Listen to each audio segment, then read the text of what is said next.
Right, we should be live now. Hello. We will find. Yes, we're live. We can Hey, see. bitch.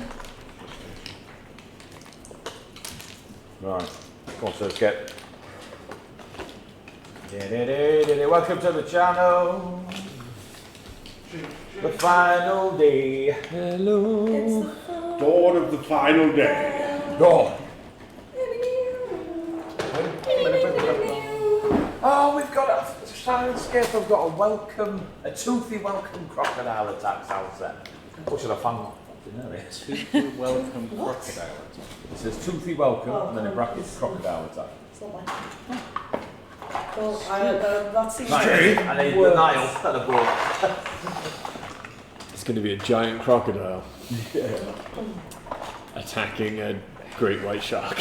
Yeah, I've seen the movie. Yellow musk definitely drums zombie involved in that. There is one, isn't there? What? A crocodile attacking a shark? Yeah, like there's a giant evil Shark crocodile. made I mean, there's lots of shark. Like shitty shark movies. Sharktopus is fucking terrifying. That's not what I want. I No, don't think I've seen a movie with a that's crocodile. no. Sharknado. What? Stop. There is Mega mega over shark horses, Twitch streamers, and look at us instead. Ah, okay. No, I wasn't. And when I was that accidentally clicked produced? back. Why do I need other Twitch Okay, streamers when I'm so it's a sat good next to the decade most old. glorious God of It all got time? it's on IMDb. It's currently on 2.4 out of 10. Sounds amazing. Let's watch that today instead. Should we stream it? Yeah, we just Hi, welcome to day 5 of the 60-hour charity D&D stream that we're running for Papyrus UK, a wonderful charity that helps prevent suicide in young people and provides helplines for people who need to talk, so they are not alone with those thoughts. back to the shitty crocodile version. Yeah. I want to watch that now. Right, if you are watching and you are donating, this should do it. I don't know if this one's going to show. Just my computer is pissing about.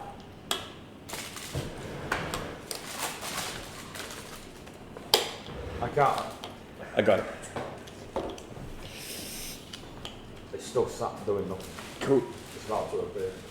But we are still streaming, which is nice. Yeah, annoyingly. Annoyingly. Yeah, because that's working, so I can't see it working. So I can't follow what the fuck's doing it. Right. You'll manage. It's the last day. We've got some, we'll go through the sponsors. What's going to happen is, he'll spam it, you check the links out if you're interested. They're all brilliant people, we love all of them. They got maps, they got minis, they got sound. That's all you need really. They're a bunch of nerds. Job done. Dice as well. Dice, minis, maps, music, we're practically giving it away. Oh, So you buy one, you get one free. I said, you buy one, you get one free! Possible age showing there. Yeah.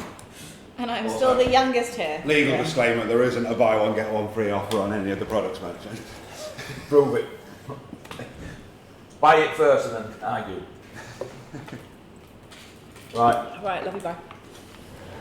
Thank you very much to all those that have donated so far this week. Thank you very much to all our sponsors for looking after the streams for the last few years and going forwards. Check out Dice of the Old, another member of our family. Some amazing campaigns on Wednesdays and Sundays and Thursdays and Tuesdays and Every day. Saturday Every day afternoons, if we can get around it. Wednesday mornings. New things coming as well. New things coming. Follow the socials. All that stuff. Right. We joined the party after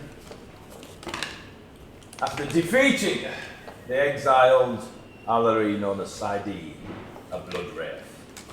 Hello, Tiger. Is that what you was? You not only took her sword and all the shiny things and resorted her to fighting with the fire whip. Facing the tombs of the Alarai, you spent most of yesterday facing dreams and nightmares and freeing the great Sundry.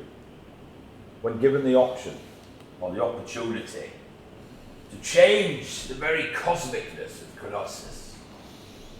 The majority of you chose to allow the great dream sun to burn away the seal of night. This allows dreams and nightmares to run free, to become the dreams they're truly meant to be, without any outside interference. How this affects the world of Colossus? Tune in. It'll be right. It'd be right. It'll be right. After the initial cull. Yes. Yeah. Hey, Well, that's it. You get as rid of I said all the comedies yesterday, and you're just left with heroes. That's all it is. as I said yesterday, forest fires are necessary for a lot of regrowth, and that kills thousands of native animals. It's just part of the chaos of life. Said Ray Freaking with hell. the firebrand. This is why we need to burn down the tent city. Thank you for coming to my TED talk. Nala takes her mask off and it was rail. Oh, yeah. It's just another form. It's just an animal form. Never seen him in the same place. It's true. Apart from when we first met her. In Yeah. the same place. In the same place. Mirror image, man. Yeah. Apart from when Eric and Ray met Nala. It was a minor illusion. Ah. Yeah. And we know Eric won't save it against In fact, actually, major. For Yeah, me. because there was sound, there was... I'm just thinking size. There was 3 majors kicking out. So you freed the dreams and nightmares of Portugal into the world. Definitely the right decision. You've rushed to the princess's aid at her palace in Almurja. Close. Alma Tagaru. Oh, yes. That one.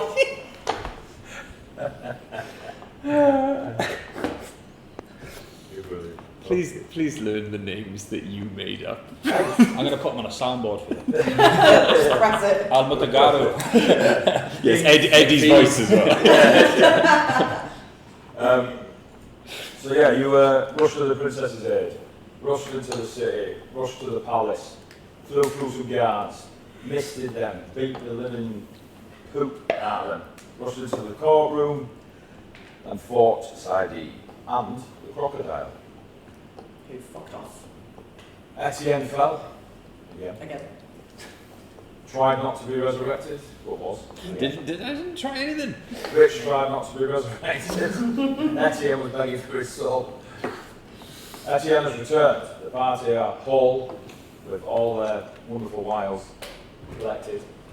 They used an escape tunnel from the courtroom to run away from the rest of the guards that were rushing after a miraculous, death-defying chokehold on side E and 95 points of side E down the field. You will have to go. Darkness was cast to cover your escape. Sidey's body has been chopped up to little pieces and thrown into a bag of holding. You informed the princess that Pavel was dead, and now you are on a river going north, being pulled by a great white shark. Yeah. Left to natural, you will get there in a few days. Maybe a slight bit quicker for sharks pulling on the way. Ray did suggest using the same magics he used before, where he got you to the tombs quicker. Quite substantial. But the princess is staying in her cabin on this riverboat, and yourselves have the town ahead of you. So, as it was late in the day anyway with us, I think when it was dissolved, well, we don't know anymore. It's just dark and weird. Yeah, so it's And the ashes so falling from for the sky. time-wise, it took you an hour in the morning to get there to the tombs. Yeah. Done the fight, 35 seconds. Yeah. Done some whistles, missed his back, was back. had a fight. You're looking at lunchtime. Wow. From a body. Yeah, that Yeah. is efficient. Lunch. But when you look up, exactly what. Then what I will do is I'll spend the day pulling us down the river. On the ashes fall. Yeah. I'll spend the day pulling us down the river to get us as far away from the city as possible, and give everyone a chance to check for pursuers, to heal themselves, prepare whatever, and talk. And then when the sun's starting to set, I'll be looking for a decent place at a bank where we can, if there's somewhere with like reeds, where we can hide the boat a bit and look to set up a camp for this night. So we can rest a night, have the discussion of what we're going to do, what the plan is, and then in the morning I'll have my Yes. mist form if we want to do that. So sunset's more of a feel. Of course. I mean, as in Yeah, I enough get travel time-wise, exactly. So being a druid, like, you know, you're not going to pin it to the minute, but you feel it. Everyone else's bodies will feel it. You call for, it's easily found these banks and reads along the way. This river goes for 4 days north, like it's a long river. You pull the boat to the side, the princess will come out. Are we stopping? I'll swim alongside the boat. My shark's Australian. No. Remember, fish are friends. The croissant's just fallen in my mouth, you princesses. You'll have to excuse me, this river's full of all sorts. It's a delicacy then. It's one of the dreams that fell. Was the dream of breakfast pastries. Oh, no. What a From the dream. river grass. Nice. That will be one I'll be putting in. Yeah, the river grass. Yeah. Suggestion box back. As I said, if I can just get a night's rest, I can get us to the pyramid much faster than we can on this river. Okay. This is the safest spot I've found, and I think we're far enough away from the city to no one should be pursuing us here. There are things in the cabin if anybody needs pillows and blankets. And we have some potions and food. And Thank you. I will use Druidcraft to fully hide the boat on the riverbank, so even someone going past wouldn't easily just spot it. give me a survival check. For how well I do it. Does it just look like a beautiful arch? Yeah. Something here. Did you So I'll make a really nice archway. This is the harbour of the British. No, okay. 2 plus, I think 9. What's survival off of? It's not wisdom, is it? Should be. It is. 11 with a 2. Do you know what would have been really helpful if the other person that was proficient at survival went, do you want a hand with this? No. It's not survival. It's just a score against the Druidcraft. For making Right. So it's less, he's not doing any Boy Scout stuff. Okay. In that case then, seeing that it's probably not the best, can I do some Boy Scouty stuff and help You can Shush? assist. You make an actual canopy. It's a nice Yeah, one. that 20. Oh, you're fucking about with daisies over here. Yeah, I got distracted. We've actually cultivated a flower bed now. Yeah. They don't stand out in the slides over it. Where did Ray go? That little cherub statue with his ass out spitting water. This was me in the form raccoon. Raccoon. Everyone in Colossus' version of Egypt is like, what the fuck is a cherub? Hey, give it the hardest one. 17 to help disguise. Nice. We could just sink it. Just sink the ship. We haven't had the discussion Wow. yet. That is an option when we leave, Haley. But I don't think we'll need to. The princess might want this boat in the future. That's true. You set up camp. You have a lovely desert riverside camp going on. Your ship, a riverboat, is quite well disguised, I suppose. In the reeds and that look a bit thicker. Thank you so much. On closer inspection, people would probably recognise it, but from a distance, you're pretty confident. Yeah, that's the main thing. It's just anyone like running in the desert or, you know, quickly. It's out for a joke. Yeah. And yeah, other than ash falling from the sky like snowflakes, it is serene.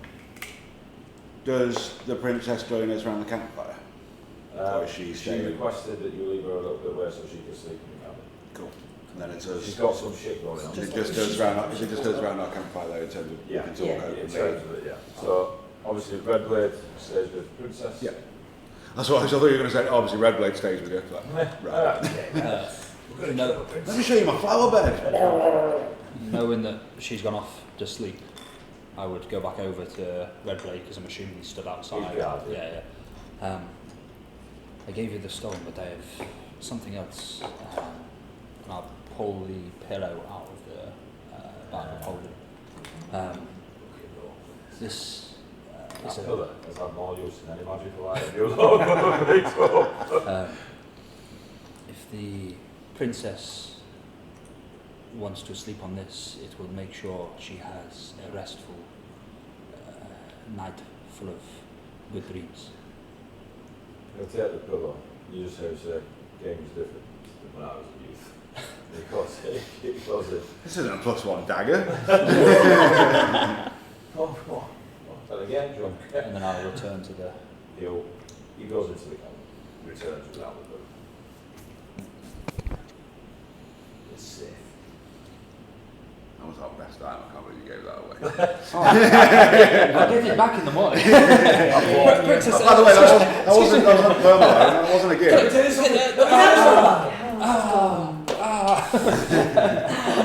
She sat on her throne. You can't really ask for it now.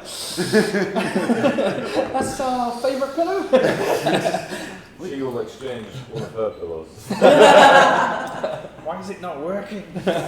Alright, 3, 2, 1, you're back in the room. And we're staring up at the swirling ash that's falling on us. Just kind of contemplating what this means for the natural order in Port Air. Trying to just think of best ways to advise and help the princess. It's kind of what I'm contemplating on at the moment, but I'm quite reserved. Just at a shift as a shark. So, Cool. You have the campfire, guys. what's everyone else doing? Slatra will be sitting at the fire, just shuffling through her tarot cards in very deep contemplation. Yeah. Is there anything else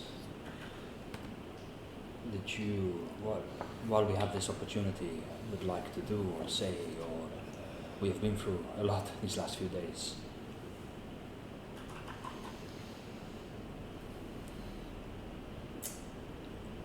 Are we sure we did the right thing? Because I know, Ray, you keep going on about the natural order of things, but this ain't natural. It's dark where it should not be dark. This is a period of transition. This is the chaos, the swirling energy before things settle, before things are allowed to grow again, before things can be nurtured. We are currently sat, what we did, what we allowed to happen, what we helped happen, was the spark that started the forest fire. And I would say that we are currently sat in that forest fire. But there will come a time when the flames die down to smoke, when new life starts to grow beneath the blackened forest floor. I, for one, would not let the princess go through that period alone. There will be many great changes to this civilization. And that being said, we fulfilled and finished what we set out to do, even if it wasn't the original calling, why we were called here to save Portamere, to free the dream, or retrieve the dream, should I say. But I still stand by what we did.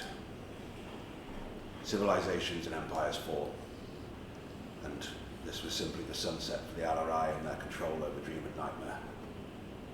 Dream and Nightmare will be free to make their own fate.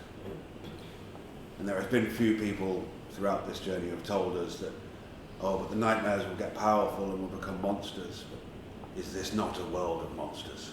Is it not a world of people like us who answer the call to fight those monsters? Hell, our own pasts, and I'll kind of gesture to Canafair, to Alkis. Our own pasts put us in that path. This is just a different way of approach. I have my own atonements to make. I made it very clear long ago that I did not wish to break the cycle of life and death. And I have not want to bring it up, but for the last few days I have had to live with the fact that I am unsure what I am anymore. And there is a world where I become nothing but a revenant who seeks revenge for what happened to Eric on this Gabriel figure. That is not the bitterness I want my life to be. If it is my fate that I am forced to relive beyond what should be my natural years, then I would do that in helping others, as I have always strived to be. That is my plan. That is my stance. And then I'll go back to closing my eyes, looking up towards the ash, just letting it fall on my face and hair.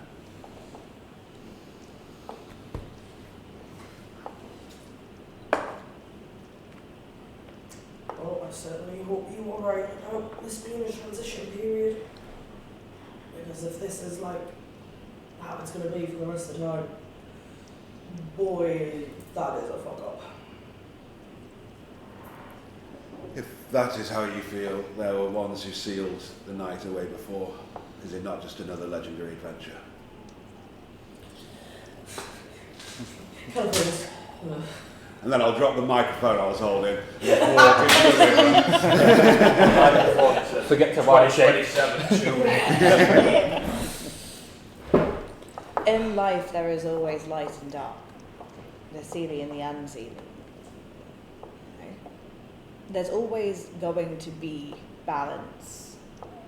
Balance will find a way.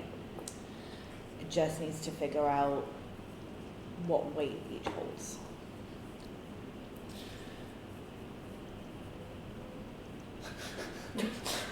How do you We're all like feel? looking at Etienne like, you look like you want to say something. Etienne is fucking seething, right? Oh, we feel it.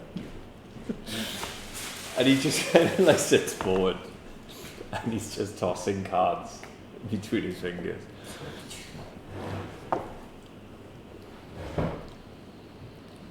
Y'all keep talking about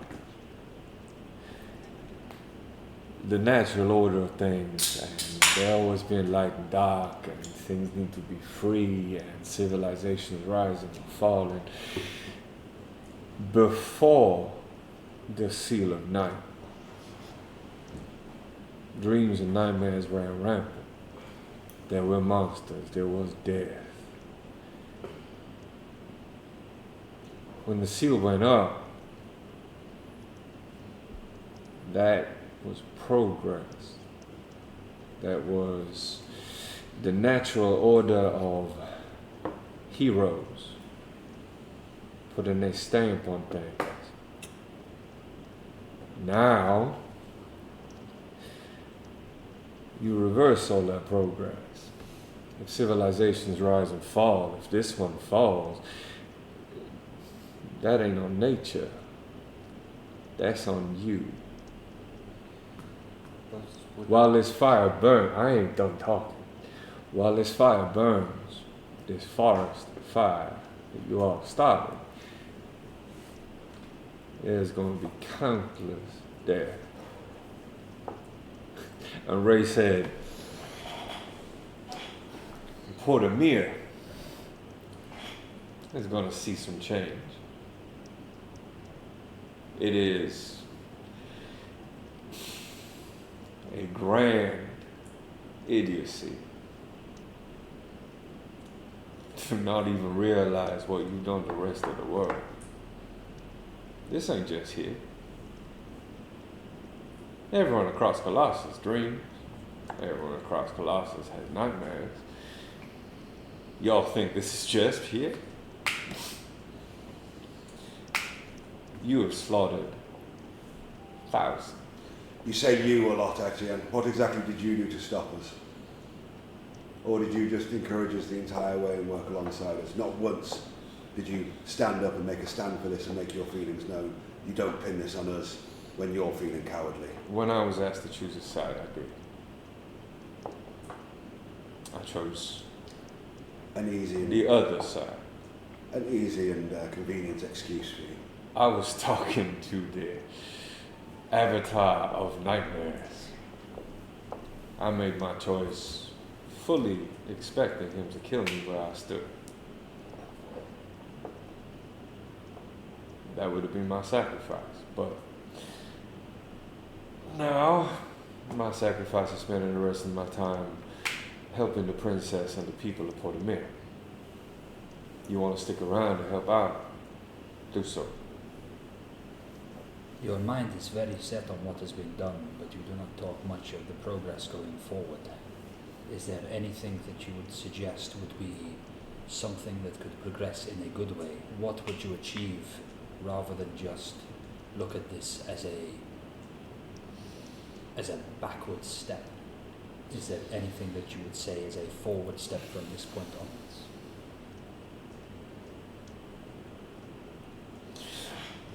Well, I don't know. You're the clever one.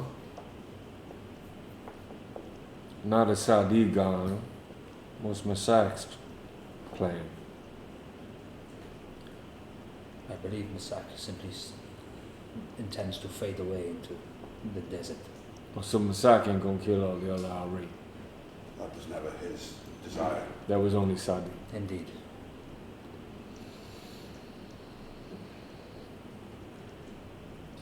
Perhaps, and this might be a suggestion of mine that you take or do not. There are many Al-Hari still left, I believe, and they will need somebody to look to in a time like this, to repurpose them for a good reason, for a reason that, Protection. yes, the dreams are free, which, as many of us have stated, we believe freedom of choice to be the correct thing. The Al-Hari had their past, but that does not mean their future is set. Perhaps you could be somebody who shapes that future. That's the plan. But the entire world don't have Al-Hari So far, so far. You talk of it being a backward step, you talk of the seal going up as progress, but the dreams and nightmares were traps, they were never changing, they were stagnating. How is stagnation progress? My entire order was to watch for the ones that escaped and were corrupt and were killing people. Stagnation just leads to corruption. Progress is change. And yes, there will be consequences, I'm fully aware of these, but you don't get progress without change. Stagnation kills. That is true. But before the seal of the night went up, there was chaos. And then progress led to the seal being put up. Or was that a backward step? It may be progress at the time, or it may have been a mistake. Well, we shall see, I guess. time is moving forward, the world is moving forward. Everything that happens is progress in one way or another. It is all just simply what those upon this world think should happen. There is even here a great potential. You talk of your order, they will need reshaping. You talk of the Al-Arai, they will need reshaping. You have in your minds what you believe to be correct for that potentially. Or there is time. There is time to think what you think is a good route for them to take. The Al-Arai, the order of the sleepers. It is times like these when people such as yourselves, the ones who have lived and experienced these moments, the ones who have shaped these moments, can step up and say why you shaped these moments. You can take the reins, as it were.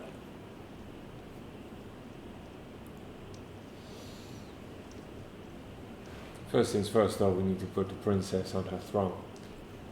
Indeed. You think Sadi's cult will be in the Sapphire Pyramid when we get there? If they are, then we will burn them away, as we have done with the rest. I believe, and this is something that I would say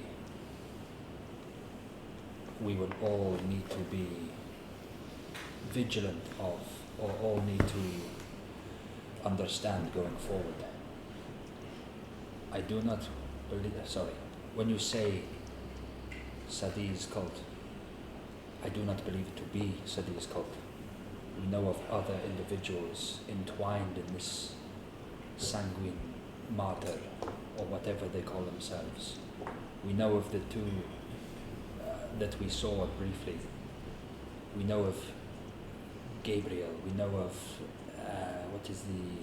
Evadark. They all played hands in what was going on here. They all were part of the reasoning behind this. So the cult itself, there will still be moves by them, I'm sure, because they will try to harness what is going on here. There was an ultimate plan from their perspective as well. They wanted that seal broken for a reason. Their reason is perhaps not as good as our intentions. And this is why I say that it is yourselves who need to step forward and make sure that what has happened is harnessed for the correct reasons, what you believe to be the correct reasons. So this Everdark or Gabriel or anybody like that cannot harness it for theirs.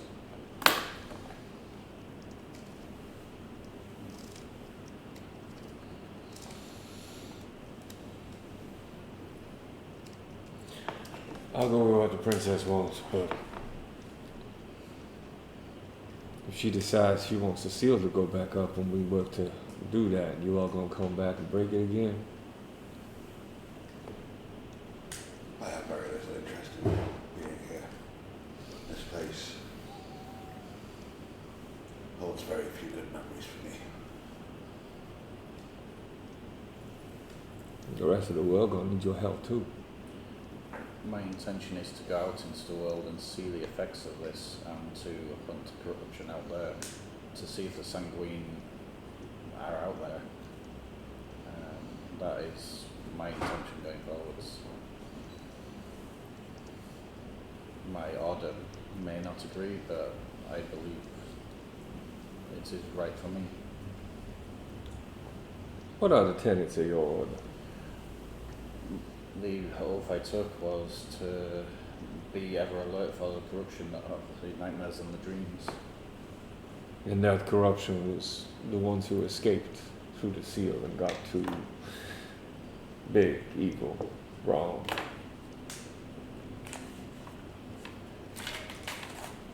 I suppose the ones who did harm, the ones who, yes.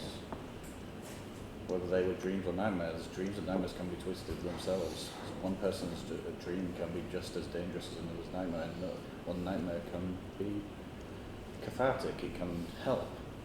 But yes, they can be corrupted, they can harm, whether freed or not. But I believe, and I hope, I might be wrong as you say, but I believe freedom and change may lead to them finding their purpose and not being as corrupt. But I'm not blind to it. I know there will still be corruption and I will hunt it. Who decide what the corruption is? Who decide that a nightmare killing people isn't what they're supposed to do? Who decided that it was? Who decided that nightmares are innately evil, that there is no benefit to nightmares? And No who's to benefit say to that nightmares. every dream is, always something good? Who decided all of that? Is that Orcus? Is that the will of man?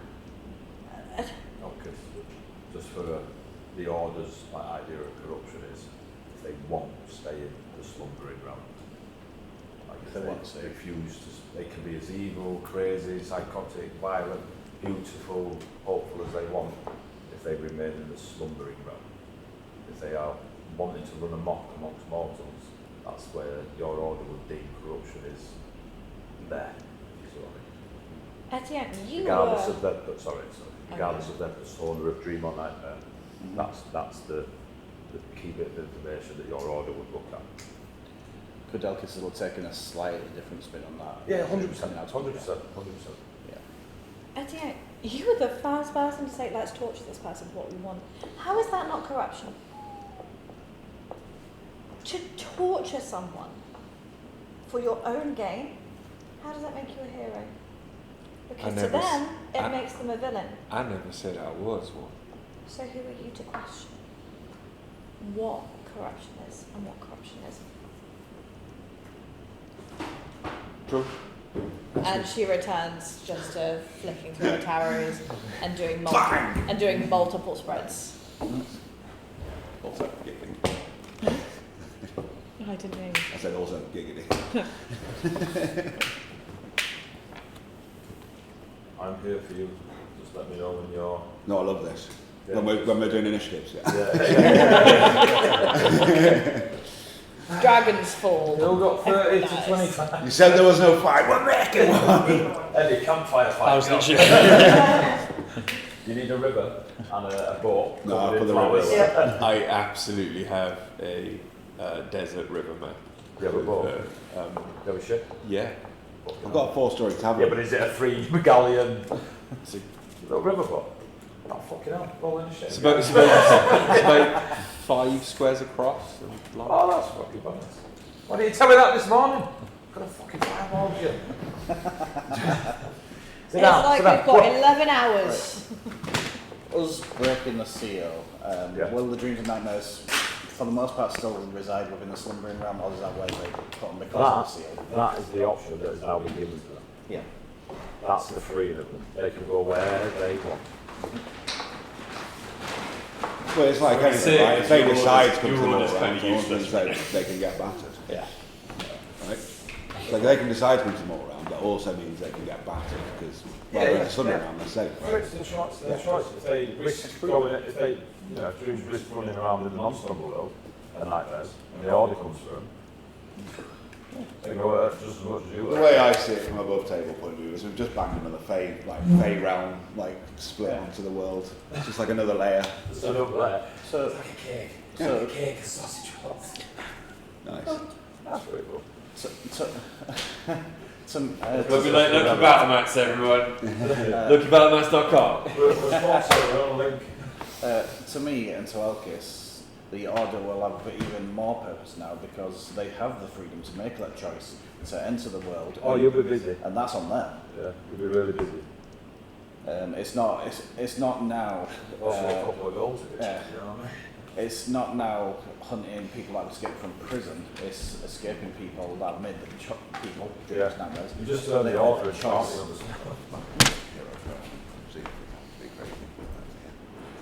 But Elkis's view is more one of harm.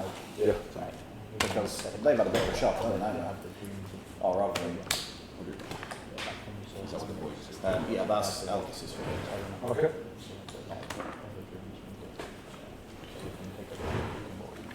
Are there more conversations to be had? Who's doing first watch? All of us, knives out, staring into the fire. Elkis is going to stay up for watch, even knowing their companion Canifair can see all. They're going to summon their go, although this time it'll be, when it appears, it'll be of the nightmare. It'll be darker, not as light. The pink is more shocking. Got a bit of purple to it. And the horns are back and have a bit of an aura of, not flame, but Heat. yeah. And yeah, Elkis Eternal will goat. They will wander the camp and keep watch for the first part. Okay. Might not help people sleep with them stomping around in the plate. What are other thoughts to it? You're going to attack me before I long rest. Just, I don't want to press the button if you are. No. I'm not going to tag anyone. Unless the princess wakes up in the middle of the night and says, kill them all. So just for the chat, the first card that I pulled was the Hermit, which relates to treason, corruption and roguery. Sometimes it's just nail. Hammer. Slatcher looks up to see Essia just palming a dagger really quickly. When we're all settling down, I will take out some incense and start to look. One of two things. I will summon back Zargon, the spider. Fucking hell,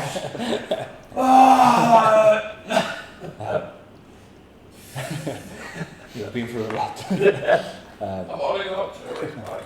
You survived. What's the spider? I think it's 1. What? Yeah. What's that? Familiar. Familiar is one hit point. Oh yeah, familiar. Yeah. And the second thing I would do, I'll go on to the crocodile. He scared the oasis. I will start going into like a trance-like state, and I will cast Dream at 6th level because I've got no other slots. And I'll try and connect to Tesh. Wow. Sunset. You're a great mama. Who the fuck? Some nowhere. It came back to it, though. Yeah. He's from Alma to what's it?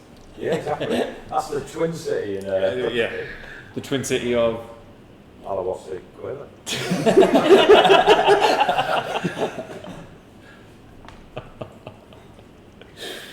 For those watching from Baltimore, I do love the culture of dreams and nightmares and nature. I'm just a terrible Yorkshire caveman, okay? I apologise. I'm just really annoyed at how well this spread is actually thinking about Slatra's backstory and future. Magic. Fucking is, mate. I'm not gonna lie. I'm like, oh shit. Give me an Arcana check. Go for the most last day, Fuck your dice. They recognise me with the master. That's true. He's a big lad, nah, he's none of these. 17. 17.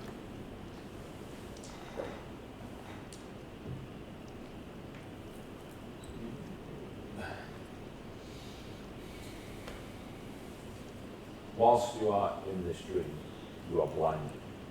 Okay? It's too bright for you to be here. You don't see the first light of dawn, you don't see midday, you don't see the sun setting. It's just light. You feel yourself at the centre of a great wall of fire. But it's not just a flame that you're used to when you cast magics. This flame has a radiance to it, a light beyond nature. This is the first time since being in Portimea that you truly feel the presence of another realm. You've run hops before in your adventures and such. And you can hear the softness of the night, the early morning sounds across the world of when folks wake. Every now and then you hear a soft yawn as though people are returning to their beds. In the distance, sound-wise, because you cannot see, you can hear a low growling rumble. Somebody touches your arm. Hello, boy. Hello, Melzef. Good to see you again. I feel his wooden walking stick tap on you. It is good to be in your presence once more. It is indeed. Well, we did it. Indeed. And this is simply what I came to see, I say see, to say, to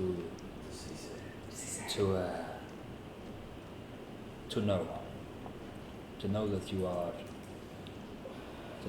strong, to know that you are free. Free. It's good. Sadie has had her sunset. I am aware. I sat with her as we watched the final one. It will be a long time before we'll see the sunset. Indeed. My friends and I, we each have ours, but I feel there is a while yet to go. Good. Take the path stone, Master. Do not run towards the sunset. I have no intention to. Thank you. Thank you again. You feel the, like a beetle type sensation crawling over your hand. You hear a little chirp, Levis. They say thank you as well. Anytime. And I'll lay back and wake up. You are able to see again as you are back within your camp.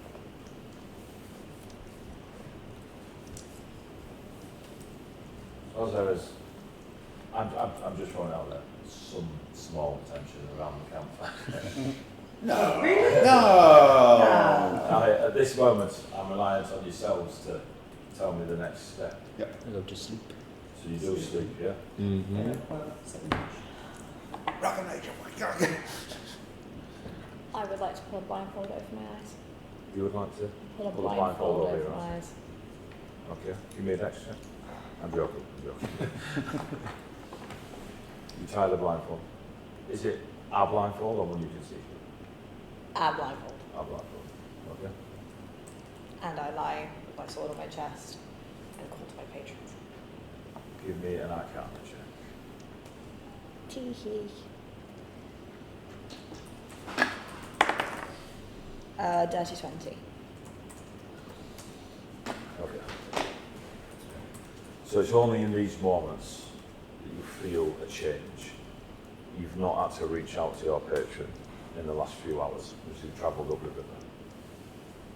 So it's only now when you lay down in your meditative state to call out that there has been a shift in the energy that you feel when casting magics or just in that mindset of reaching out. It goes quiet, the crackling of the fire, these yawning or murmuring or threatening to kill everybody. You can associate those labels where you would see fear. And then you pass out. And it's the same mithril white gold blade you were in before. Silver bark, white gold leaves. You see Artarian. His long, loose trousers and a long sort of open kilt of silver and white. His corset is covered in ivory petals. Now little bone sort of like decorations like you would put in a beard or hair, or sort of crimps or whatever they call them. That sort of style, with small chips of ivory bone all along the corset. His blindfold is a dulled white ivory colour, and his long hair has a single white gold streak in it. There is no sign of the tattoo sound.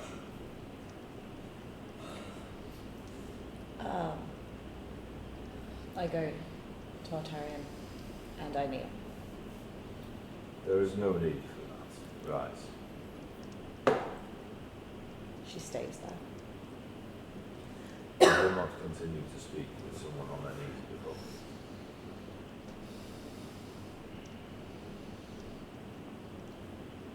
She'll look up to him.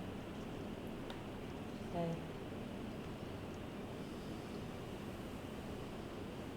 He turns around and asks back to you. Let me know when you've risen.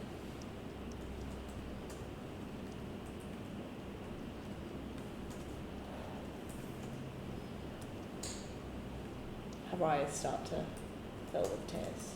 They're black, like thick. You stay now? whiskers. Staying down.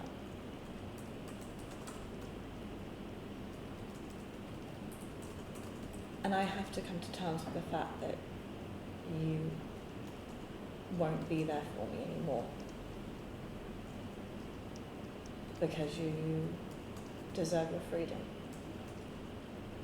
Just as we did with the dreams and the nightmares. No one should be held to something against their best wishes. So this will be the final time that I call upon you before I start my journey to find your freedom, so that you may be at peace like you asked for. He turns back to face you and gestures to the mushrooms. He takes a seat. Sit with me and I will speak. She goes to sit on the mushroom.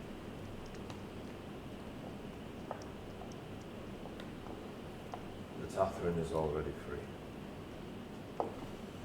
The burning of the night seal is a magic as old as most of you youngers in the world. dragons are not of Colossus. These seals and ancient magics bind them in places they do not wish to be. The warriors of Ravenlow freed her spirit from the wall of her prison. They will forever have my gratitude. But a true freedom, to let her essence go where it needs to go, to return to the home of the dragons beyond the realms of Colossus. You and your friends will have my eternal gratitude.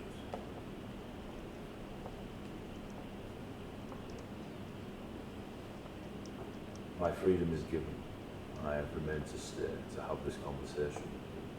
It will be the last conversation we have.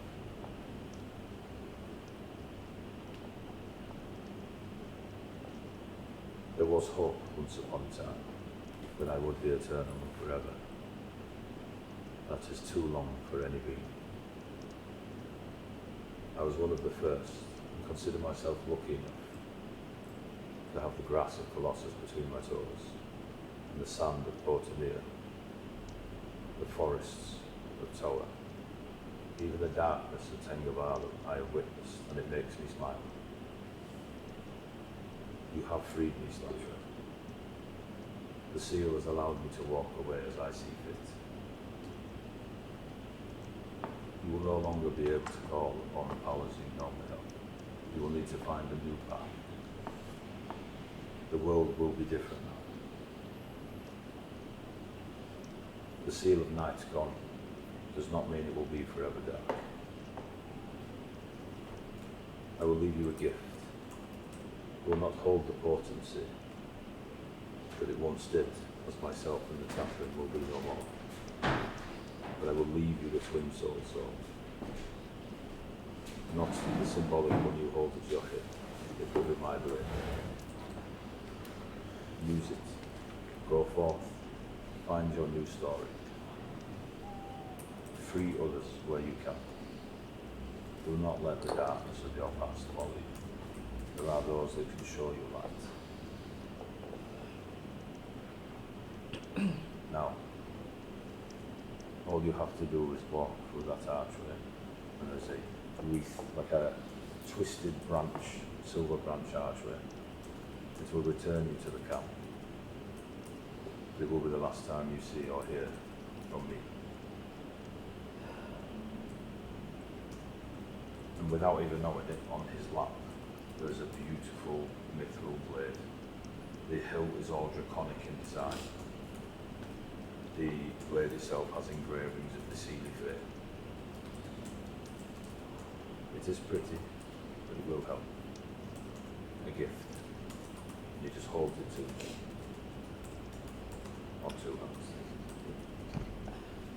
hands. Satra will hold out both hands to receive the twin soul blade.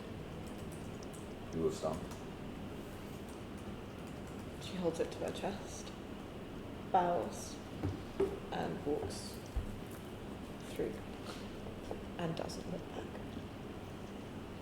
You walk through the twisted branch archway.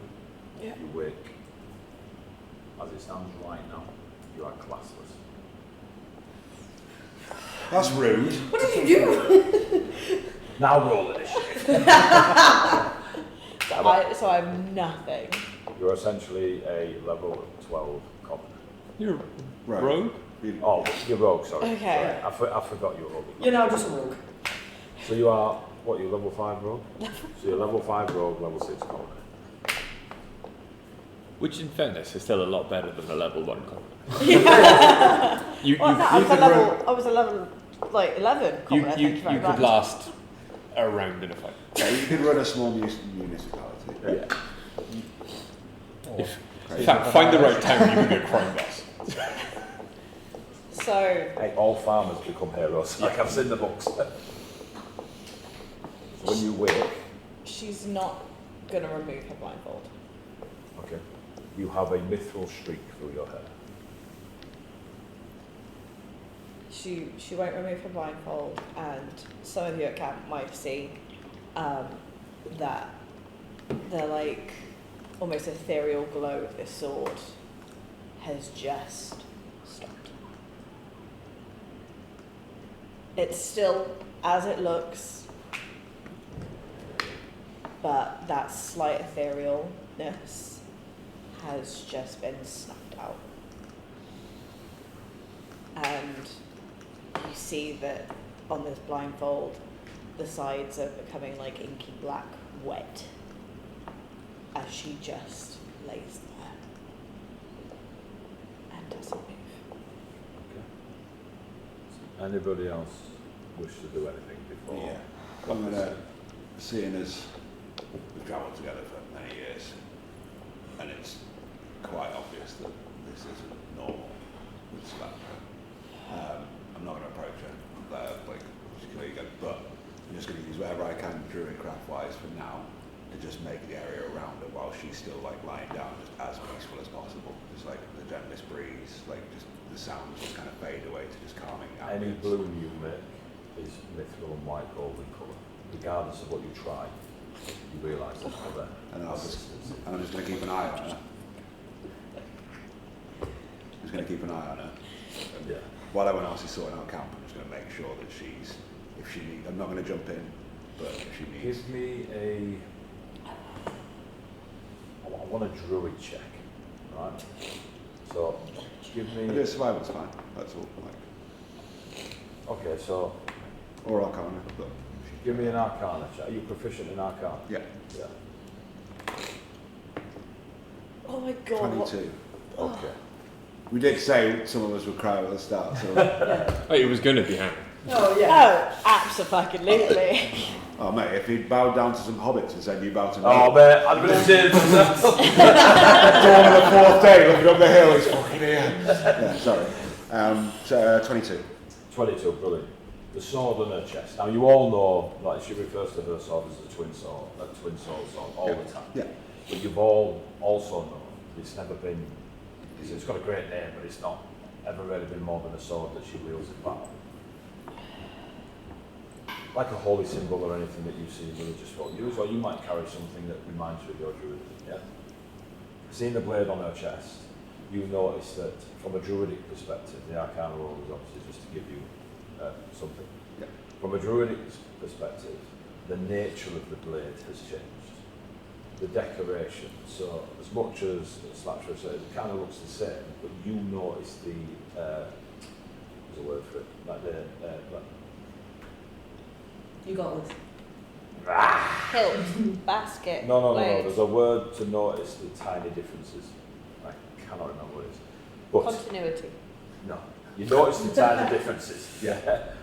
The way the draconic hilt and pommel is designed seems to be a little bit off slightly. The blade itself, you're quite convinced that being of a druid, the Fae and stuff.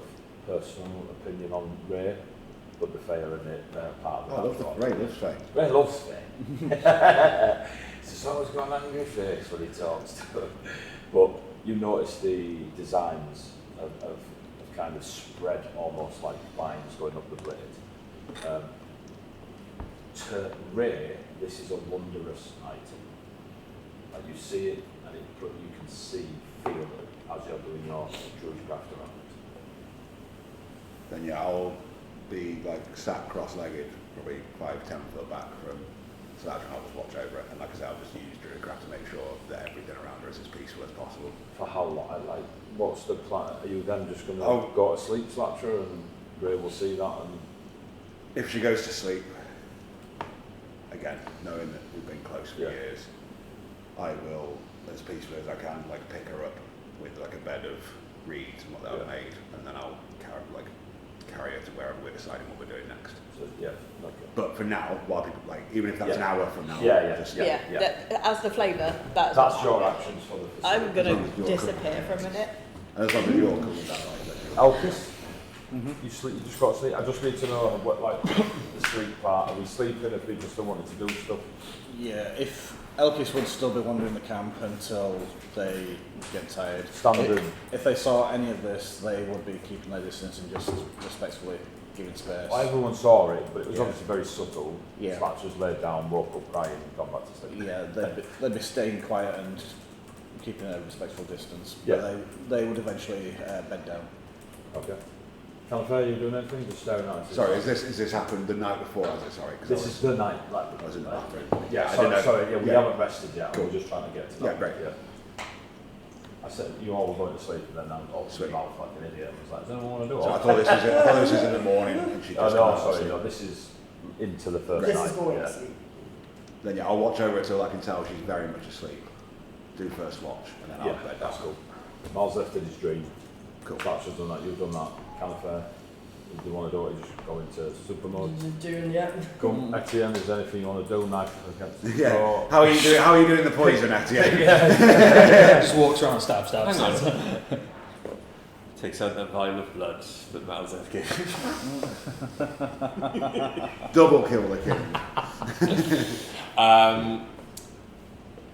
No, Etienne is going to probably take a post next to Redblade outside the princess's sleeping quarters. In case any of these bastards try to kill her in the night. Offer to like share watch with him or give him some time to rest. I've got this for you on the bra. He pulls out one of the McCree masks, and it's one of the thieves, Ali. As much as you know, the more night that's on the mask, the higher up the chain they are. The bra being a lady, he has the full moon, stars, clouds, everything, desert sand underneath. The bra gives you this. It says all debts are off. You're going to need it. It gives you it. Yeah. All I know is there's one star less on the mask. So the bra's still with you. I'll train him. I'm just the messenger. Well, we don't shoot the messenger in Portomir, no? He puts his hand to his heart. There are no guns in class. What he doesn't do is give you a second mask.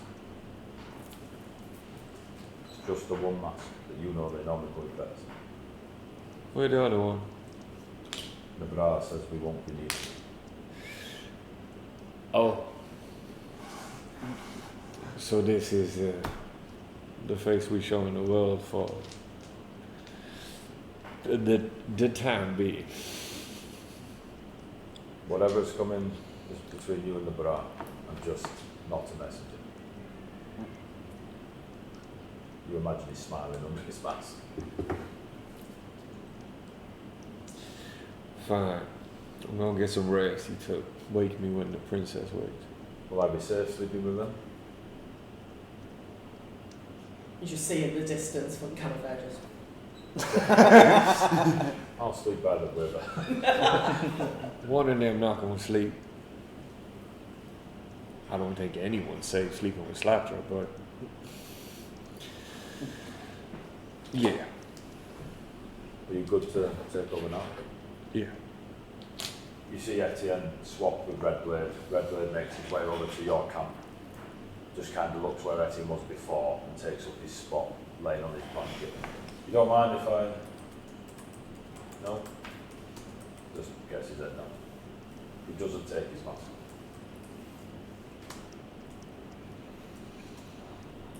Etienne, you are currently on guard outside the princess's camp. Okay.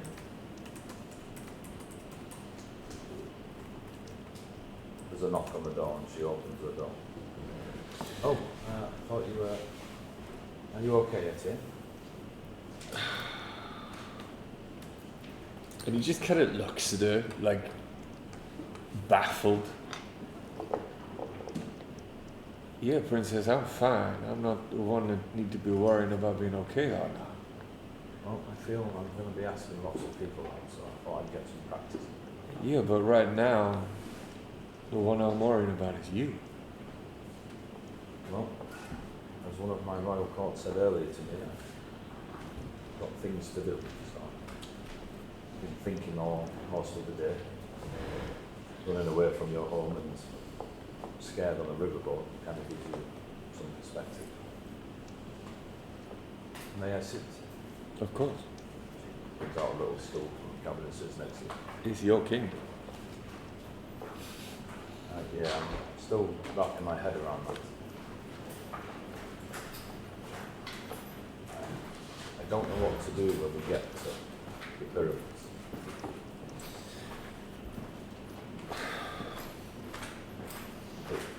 It's going to be chaos.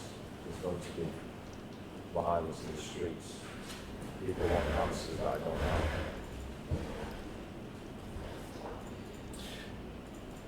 Princess,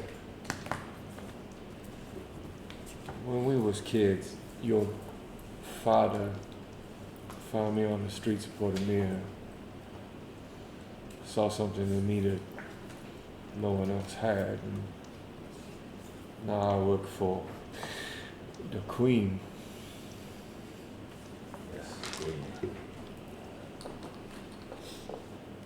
You, however, were born for this. He prepared you for this your entire life. I just thought it would come about a bit differently. Well, yeah. Well, you got this. Yes. And I can crack some heads you need that happen. Always appreciated. That's it. I think we will need to bring everybody together. Yourself, Gra, his people, your people. I'll reach out to Quartermaster and ask. Can't get any response, but keep trying to deal with the Quartermaster and his people. In fairness, he's probably real busy right now. I hope he is, as it means he's alive. Okay, okay. Queen, yes, Queen. I'm going to rest now. She kind of pats you off with a good talk. And then goes back into the cabin. Just before she goes back in. And of course, you let me know when you'll be ready to find the king. Just saying, I ain't doing anything at the moment. She smiles. Of course, that's it. You will always be on the show. I'm just gonna point at her smile. That's what I was trying for. Good night, Etienne. Thank you. Good night, Princess. She gets it right now.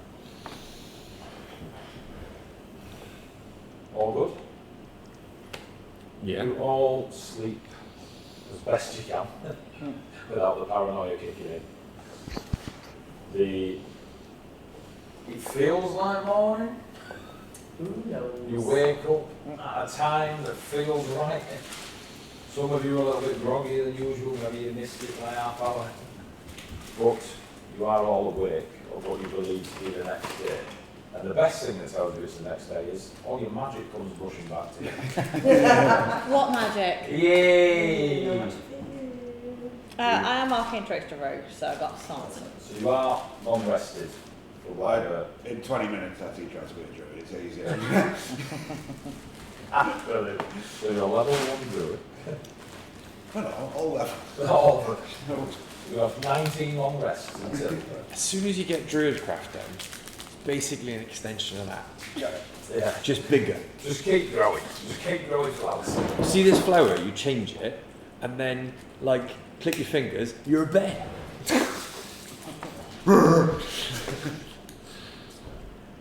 Cool, so it's the morning. Looking up, nothing has changed. It is still this ashen blizzard. It's not quite, it's a soft blizzard.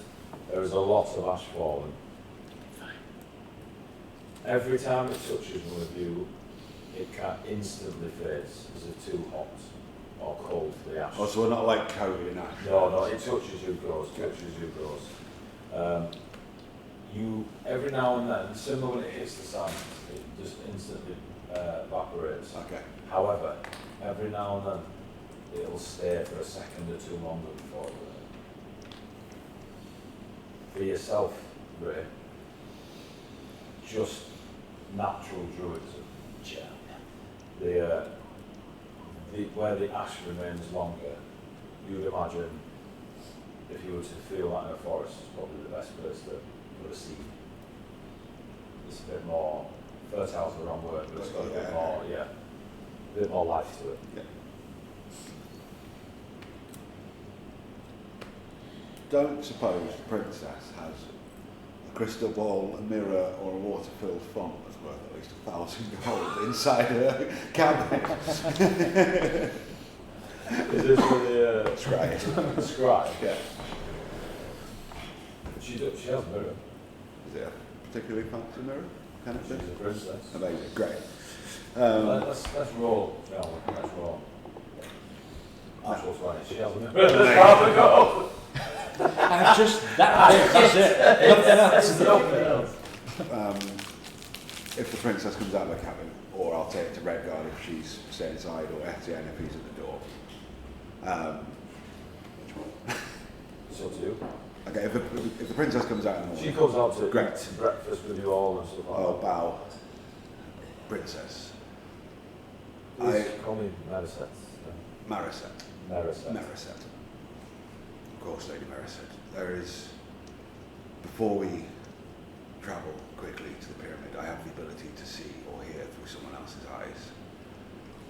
We could try and see if there is anything left with your father, or if you know someone of his close guard or a physician that was looking after him. Perhaps we could get a little insight before we get there. Would you scry on quartermaster? Yes, I could. If what you So- say is true and my father's dead, I would rather try and find those that may be living. I'll give a very small smile, understanding the pain she's going through, and just to try and help her a very wise choice. What do you need? If I have met, it was the Brewers at the Courthouse, that was the Oh, Field Courthouse, house. yeah, Yeah, in the tent yeah, first yeah, time, yeah. yeah. I have met him. If there is anything you can tell me of his personality, of things he liked more, so I can understand what he is as a figure.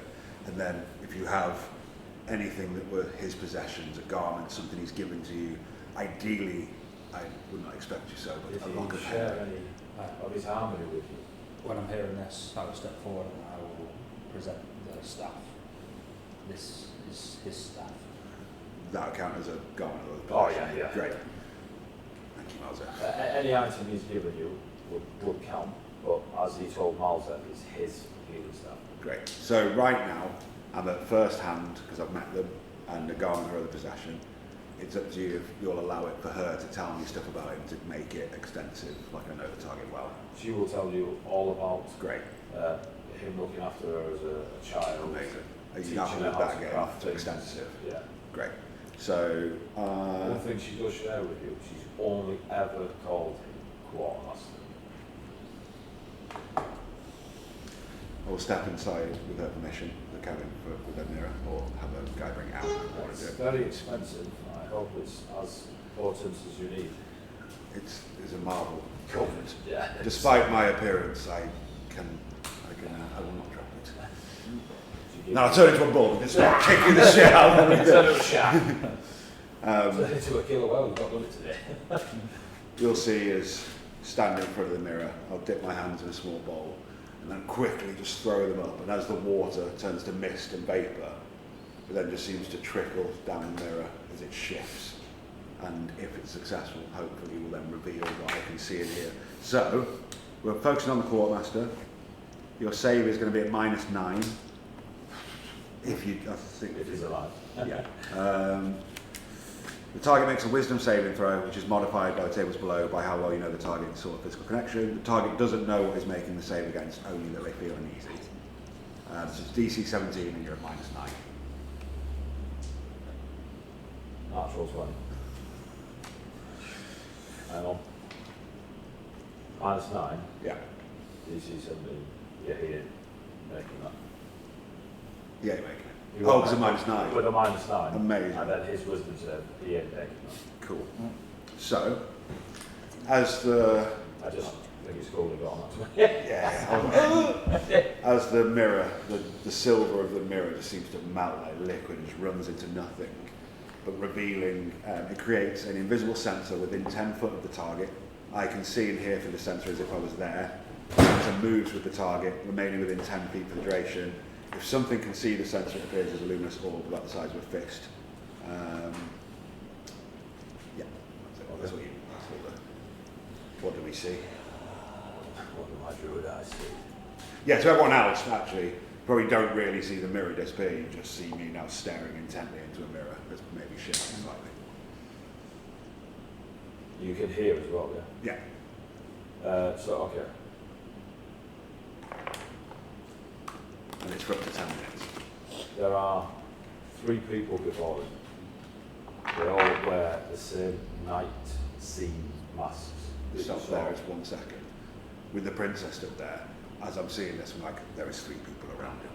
They're wearing them, going to be saying this. Just to double check, can everyone see what he's seeing? Only No, it's only me. Only you. It's Yeah. what I was saying, yeah. it's- Okay, I see. I didn't know if it was like in a ball and you can see everything. That would be bang, yeah. yeah. Shockingly, no one ever describes it that bad. Is that like rage? Because no one's got a bastard 1,000 gold mirror. It's fair enough. There are 3 people ahead, stood in front of him, armed to the teeth. Similar to Etienne, similar to kind of like knives, Yeah. short swords. Clearly You can see the martial. blades above. They've got quivers, bows. The nighttime scene on there is only a few stars. The clouds on it are grey. Yeah. The moon is a very like crescent. Crescent moon. As much as they are, the mask looks subtle and shadowy, there's still the decoration on it. You don't see a second mask at their hip. They look very well equipped to be in and out. You see the quartermaster before them, no longer in their purple and gold that you saw them in before, but they are in it's still purple, but it's real dark, almost night purple, complemented by a nightshade blue. They look like to be in a similar attire to those before them, covered in trinkets rather than weapons. Every ring's got a finger on it, ebony sort of colorations, dark gems, purples and blues. The belt, he wears like 3 belts that kind of lap over it like a crisscross. So you're unsure if that's a single belt design that, or he's wearing 3 belts. He has an empty sheath on his back.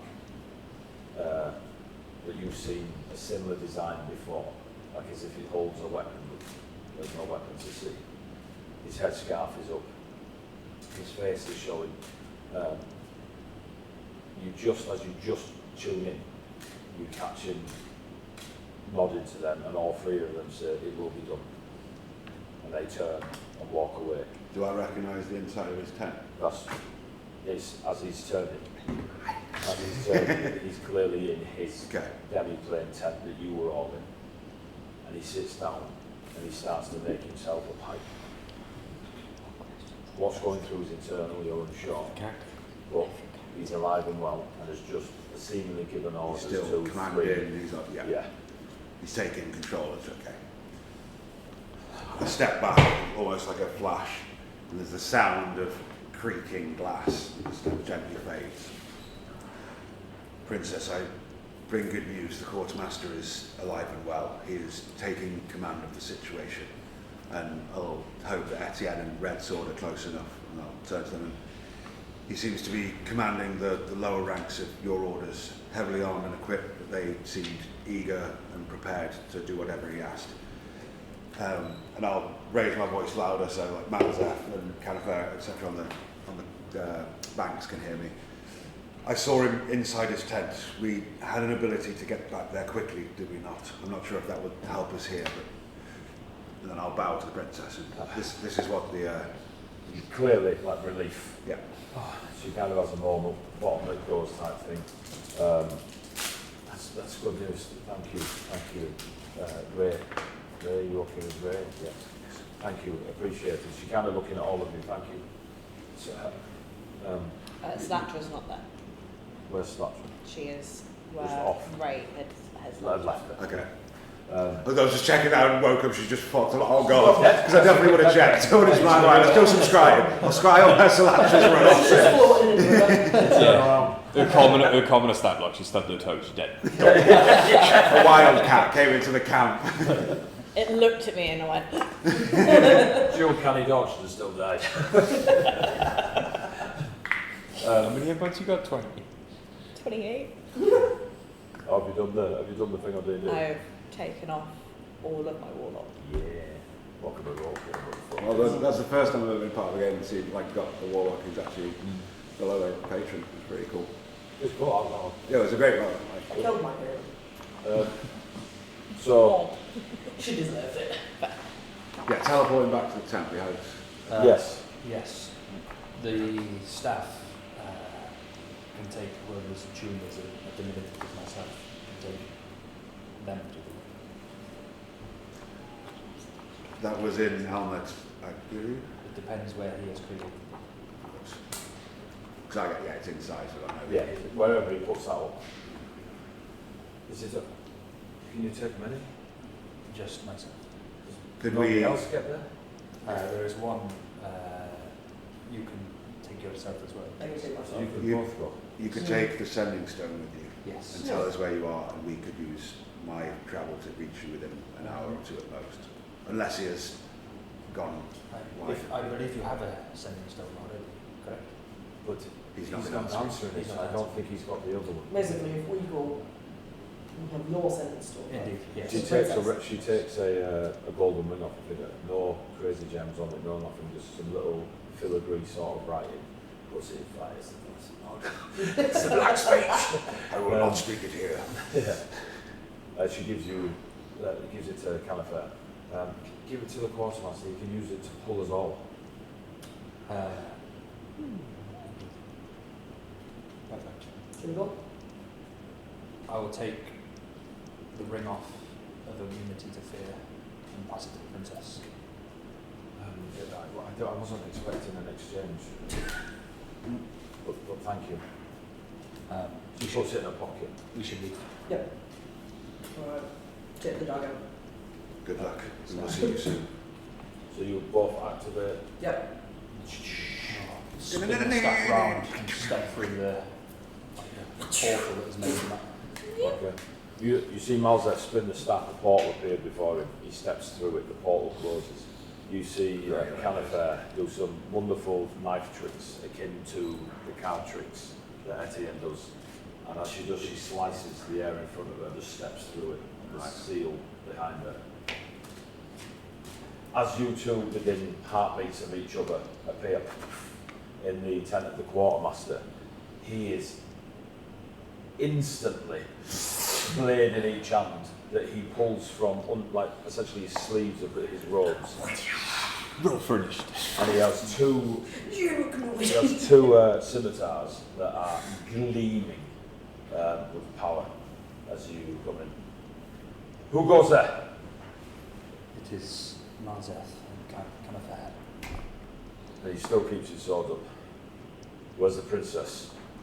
Funny you should mention that, and Caliphate takes out the gold ring of the princess and just. He lowers the swords. Forgive me. Times are chaotic at the moment. Lots is going on. He checks his own tent, like just out of reaction of just to make sure. Puts both his blades back. They just disappear beneath his sleeves as he puts them back. The ring, please. He takes it. He holds it. Sorry, before you do this bit, while I'm in there with the mirror, Yeah. is that a pillow just on the bed? Does it look extra soft? Just like it'd be full of good The dreams. princess's cabin. Yeah, I'm just going to make sure we'll walk out with that. Princess is like, did he just... Yeah, just really nonchalant, he just likes to go into my arm while I'm explaining what's going on with the sky. And what's Keep her distracted. Keep her distracted. Man, that's the best time we've had. We're not losing. I'll help her bring the kingdom back together. I'll do whatever she needs for years. pillow. Oh, fucking pillow. Give me that ball. You have the ball. just swap it with the four I was just thinking before we get abused by this ring, I was like, no, a second. Before Just diving for it before we get teleported away. He takes her and you can see he's quite a stoic chap when you first met him. There's a drop of the shoulders of relief that there's at least some evidence thus far that the princess is still alive.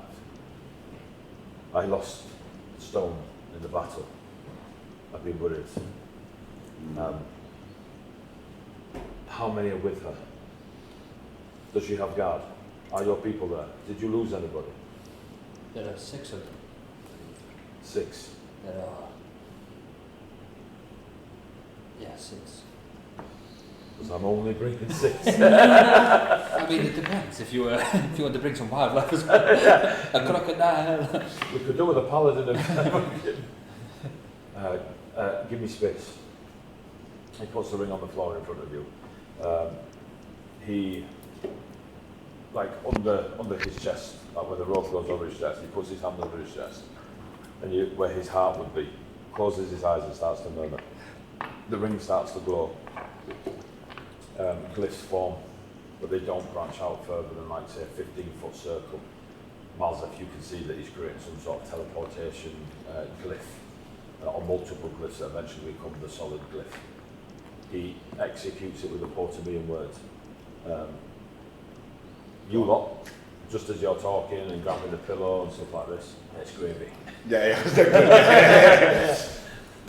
Do any of you speak Portuguese?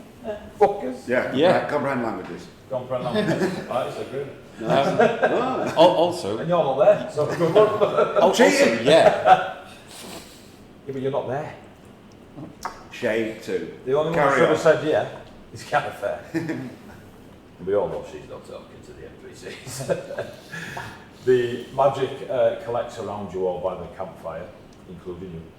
1, 2, 3, 4, Princess Redblade. Yeah. Princess Redblade, that's a new title. It's a new title. My So you put the goats. shits in the common folk. You're all taken from exactly what you were doing at the time. Mid, taking a shit, sorting your swords out, having a drink. I'm going to be kneeling over Salatra so she doesn't get fucking just like, just teleport out of nowhere and no idea what's going on. So I can explain to her what. Unless you heard all the talk. Fucking I'm just going to make pillows sure I'm there to explain to you. You fucking get it. You fucking got it. I was role playing. That pillow is in the I fucking. said you got teleported, reach it for the pillow. No! This is probably I've seen these guys do stealth. I can pull this off. You all appear in the quartermaster's tent. Immediately, the princess and the quartermaster come together. And they kiss in front of Etienne. It's a bit weird. But he hugs her like the daughter he's treated her for Okay. years and years. There we go. That's a The bit kiss is weird. on the forehead. Okay. Until after night. If we make it that far. I don't think we're going to make it tonight. So, they're just ignoring you a lot. Drinks afterwards? She's like, oh, quartermaster, princess, you're alive, yay. I'll walk over to Mel and just. Stripped into the back.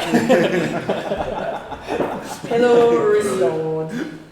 The princess will be like, oh, I forgot to give you your pillow back. It's fine. Fine. We'll get it off the boat. The boat's hidden. What a kind gift, thank you. I'll go on an adventure to get it back. Slatra is just, even though she's been teleported, she hasn't moved. She is still Still asleep. Is she alive? she is just on the floor. On the floor. Is she okay? Your friend, does she need I help portions I help with? It is part similar to the transition that Portimere is I feeling. understand. She needs time. Princess, tell me everything. She does. Role play it, Eddie. Role play it. 3 hour recap. Come on, in a Geordie accent. You're fucking joking, aren't you? That's all I've got. What, you ain't man? Bloody Pharaoh's dead. Sorry, Jay. Greg's was founded in Newcastle upon Tyne in 1951. Yeah. In Gosford, yeah. There's a good half-hour passes as you give them their moment together. The princess explains the attack on the city, the palace, you guys coming through, like her not remembering much as she was unconscious and tied up, and when she woke there was fireballs pounding gone off and stuff. I imagine for the smaller details of Flo, you chipping just to help her fill the gaps. And there is you're all sat now on cushions, and there is food and drink provided, whether you have it or not. It's just the vibe. They just kind of follow through those things to keep them focused whilst shit's going on. Oh, it sounds quite tiring, but it's good that you are safe and your people here at the end. Well done.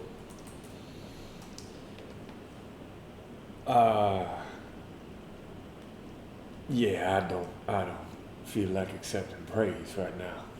You know what I mean? You are alive, and so is the princess. I care not for the rest of it. You are alive, and so is the princess. For Yeah. that, well done. Anything else is upon your own heart. What now? He asked the princess. Well, as I'm told by some of our most loyal, I'm the queen now, so I need to be a queen. It's going to be difficult, princess. The removal of the seal of night has freed more than just nightmares and dreams. It has freed pacts and oaths that were made under the stars of night, of ancient times.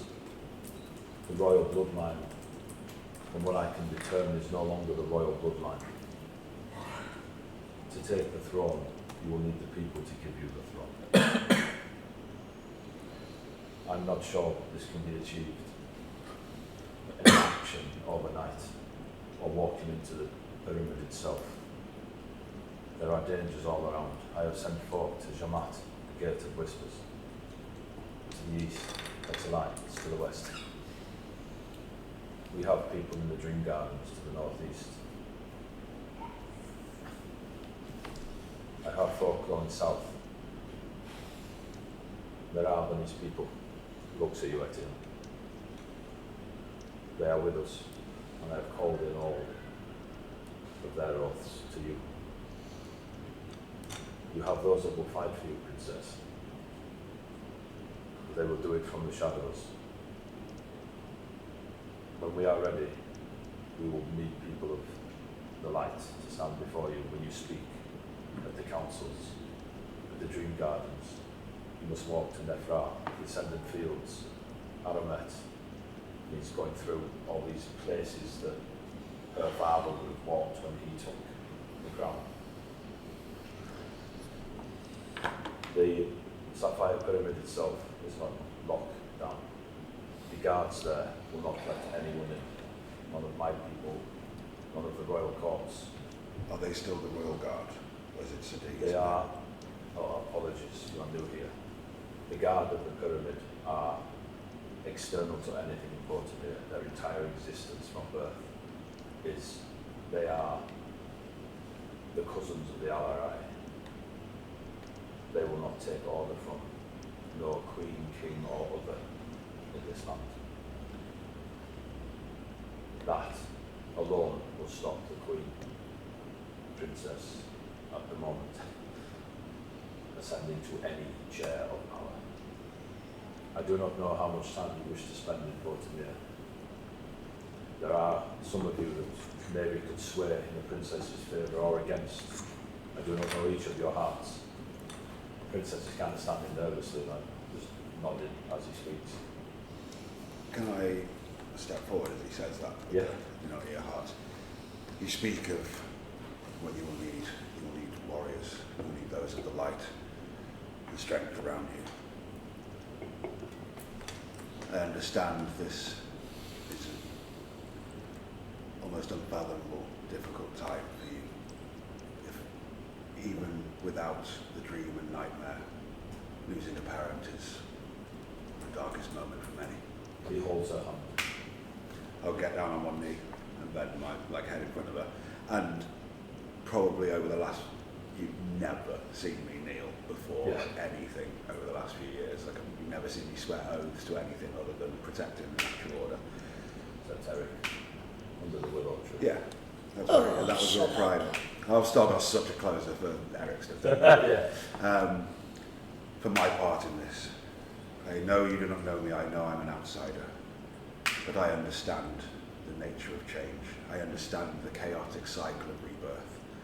I would offer myself and my services to you, whether it be to help your farmers raise their fields, to help your woodsmen maintain stock for you, whatever I can do to assist you.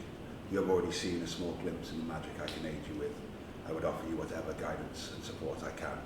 Listen to the princess. Yeah. She looks at the quartermaster. He looks at her. Just nods. Thank you, Ray. But I fear it could be many months, years, maybe, of your time of your life. I will not accept that lightly. A decade or a century, what Portermere needs. I did not make this decision lightly. I knew the harm and the pain that this would cause. I do not wish to spend my life chasing a bitter memory. This would help me. I want to help your people. I want to help you. There is... Sorry, for what it's worth, I accept. I will... Kind of holds her hand out to her. She awkward, like, get up, like she doesn't like. Yeah, because it's so new to her, right? And especially a massive guy. You knelt down and still I I'll stand up and turn. I'll give her a nod, however I can serve. And I'll turn to the rest. But it is pretty obvious what I've just said in terms of, I'm done. It's just like to know. And all I expected. Thank you. You see the Hugo says well. The quartermaster looks at you. Fine words. That's all you do. So, I will back them with action. Elkis turns to the princess. Says, Princess, do you wish to be queen? Freedom is what we fought for. It is important. It is what many of us wished for. Do you wish to be queen? It is. please don't think too deeply into my next words. Freedom is chaos. My people will feel that chaos for a very long time. If I can give them a moment of peace of mind, and others call that order or not freedom, I will take those jeers and curses and words of hatred if it gives but a few of my people that moment of rest. I know the rest of the world will soon discover that the source of this moment in our history, and they will send people to Portermere, either alone, under guise of friendship with a knife in their hand, or great armies because they blame it is the way of the world. I would not take anyone's freedom, but I would offer them a moment of order if it helps them. If that is your choice, that is freedom to make that choice. So to answer your question more clearly, no, I do not wish to be queen, but I will be. I understand. If I can be of service, I She will. looks at Etienne when she says that for, what's the word, validation. That she said the right thing. I do not know if I would. I'm not the best with words, but I would have wished for you to be free too, but this is your choice. I am free, Elvis. I am free. In here, she points to her chest. That is good. I intend to travel to see to see the effects of what we've done and to help where I can. But if I can be of service and you need me, you will. Just but call.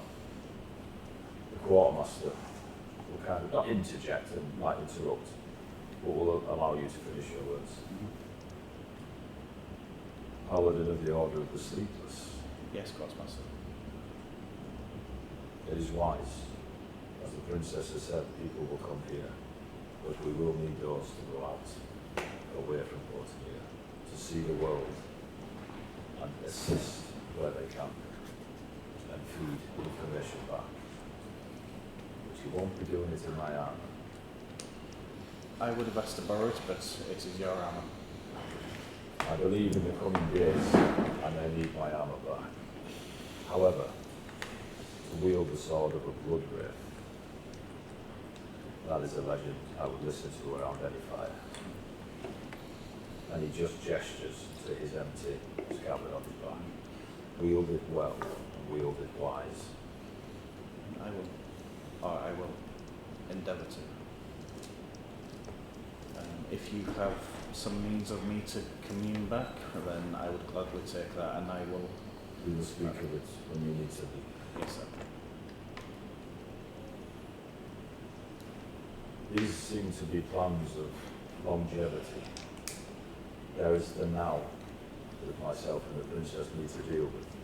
And he has a slight smile, as now does Ray. Etienne, I expect you bright and early. I ain't going anywhere, Hope. We have resources to assist you in the now with your decisions going further afield. But myself, the princess, Etienne, Narab, and other generals I have, and he looks at the princess as at hand, need to discuss what we need to plan and do. Some will be short term, some will be long. How can we help you? And the princess is kind of like, as he says that, you can see the agreement.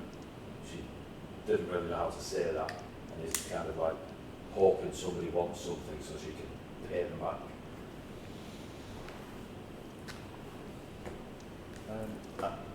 I would have a replacement for the Quartermaster's armour, if that would be. No, Can I have a new lammy? not lammy, just armour. Yeah, You got any other legendary suits of Oh, armour? Not sorry, lammy is slang for LARPers. When you get a magic item, you have a laminated card that tells you the powers. Oh, I'm aware, but Elkis just wants armour, not. Yeah. Oh, not magic. Just small. Just doesn't want to be I just don't want to be naked. I fully explained it, and Tony's like, what you want, man? Just give me some fucking armour. She's naked underneath the armour. He's like, She just doesn't want to be a goat the whole time. With that, Yeah. with that ass, you don't, Yeah, I need, know, anything, to be you fair. don't need anything under the armour. Yeah, Elkis will ask if they can keep it while they're doing jobs here, but We will before make they sure you are equipped. Yes, thank you. she's just about. Just take your armour off. Yeah. There are laws of modesty according me, so we need to adhere to. Got Warhammer held down here, sword up here. Yeah. Quartermaster, There's your next armour. Yes. where are we? Obviously inside your safe, but where is your safe space currently? Space. We are in Fully. the. I currently have my board set up in the Oasis Kingdoms. It is a kingdom far on the south-eastern coast, far. A kingdom that looks after itself, but is a, how would you word it, a province of the larger kingdom of Portugal. We would never call ourselves an empire, but they fall in to rule under. There are places in the world that would call the princess a high princess. It's not as on the nails, but the Oasis kingdoms are those that are nomadic in nature, but have a place they can return to. It is where we train the oracles of dreams and nightmares. They are able to witness the slumbering realm and foretell.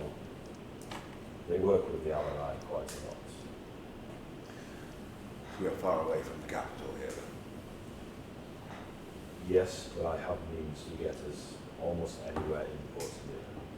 The only request I have is I need a few days. There is a body I would take back home. He's currently residing in. My cultural advisor will say the name. Almond again. We're going to need him. All DM in Almo, in Portugal, to go buy it. We can assist.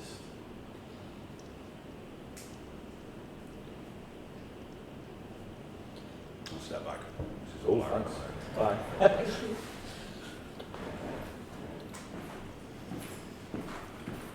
The princess looks at you, Malta.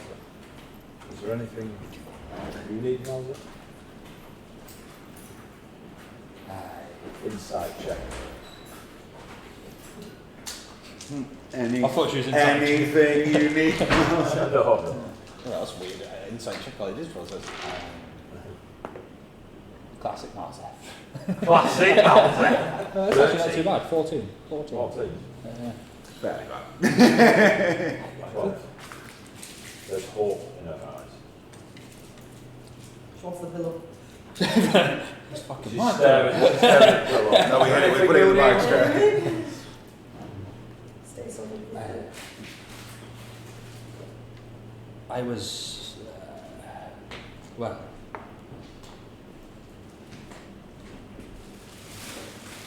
I would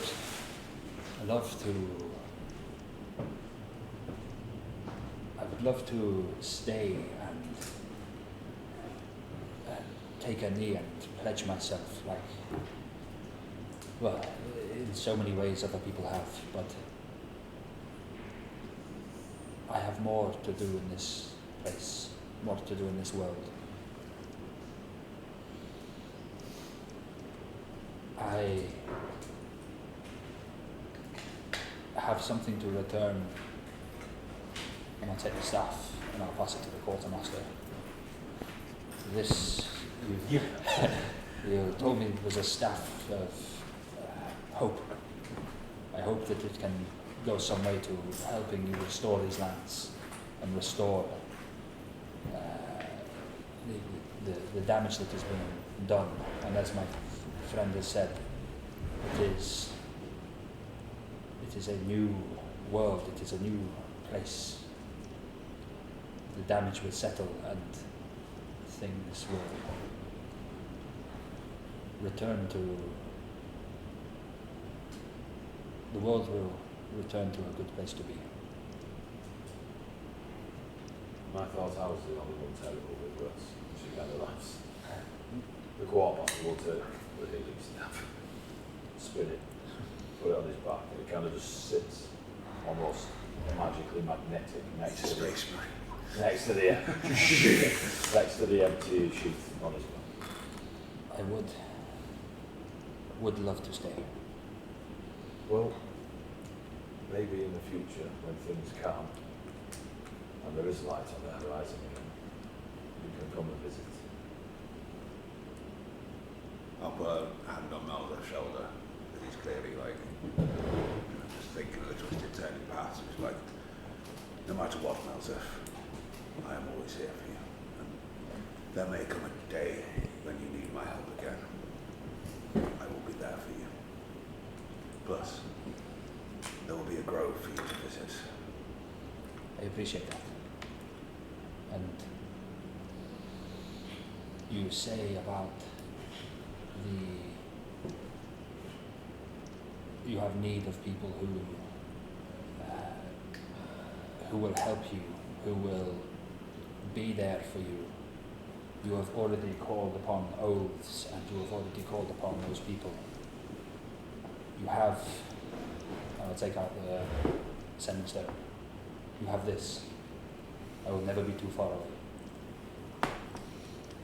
You got my number, babe. Hit me up. Thank you, Martha. She just steps back beside the quartermaster.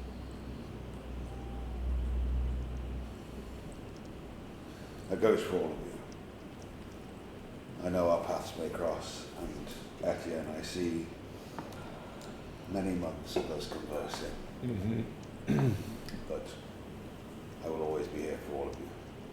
But I am walking a path that I should not be. I should not be here. So I will atone in my own ways. But it does not stop the support and love I have for all of you. Don't love you, but I like you. Kind of you are one of us. As I've said to the others, I know not all people's hearts, but if you require assistance, It is there. Whether you wish to leave Portamere, whether you wish to leave the side of the princess, or whether you wish to join us. I will be sticking with yourself and the princess. Thank you. The princess kind of steps. Thank you, Captain. Got it? Fucking Geordies. Rogue, what do you want from me? I said yes, Dick. I said yes, now let me lean against the wall ominously. And brood. Fucking There's a shadow around Canifer. Just enough for half. bitch. Oh, I thought she was going to die yesterday, so... That leaves your friend on the floor. yeah. I feel uncomfortable. As you should, I understand there is a lot of stress in the world. I will, now that, because I don't want to feel uncomfortable while everyone's just kind of staring, I'll walk up and just gently place my hand, like brush her hair away from her ear. Is Slatra asleep? No, I think she was crying her eyes out under her eyes. Yeah, but it's been She like is. through the night. So you're like catatonic, just, yeah. Okay, I'll brush her hair away from her ear, just very gently. Salatra, we are here for you. What can we do? What do you need?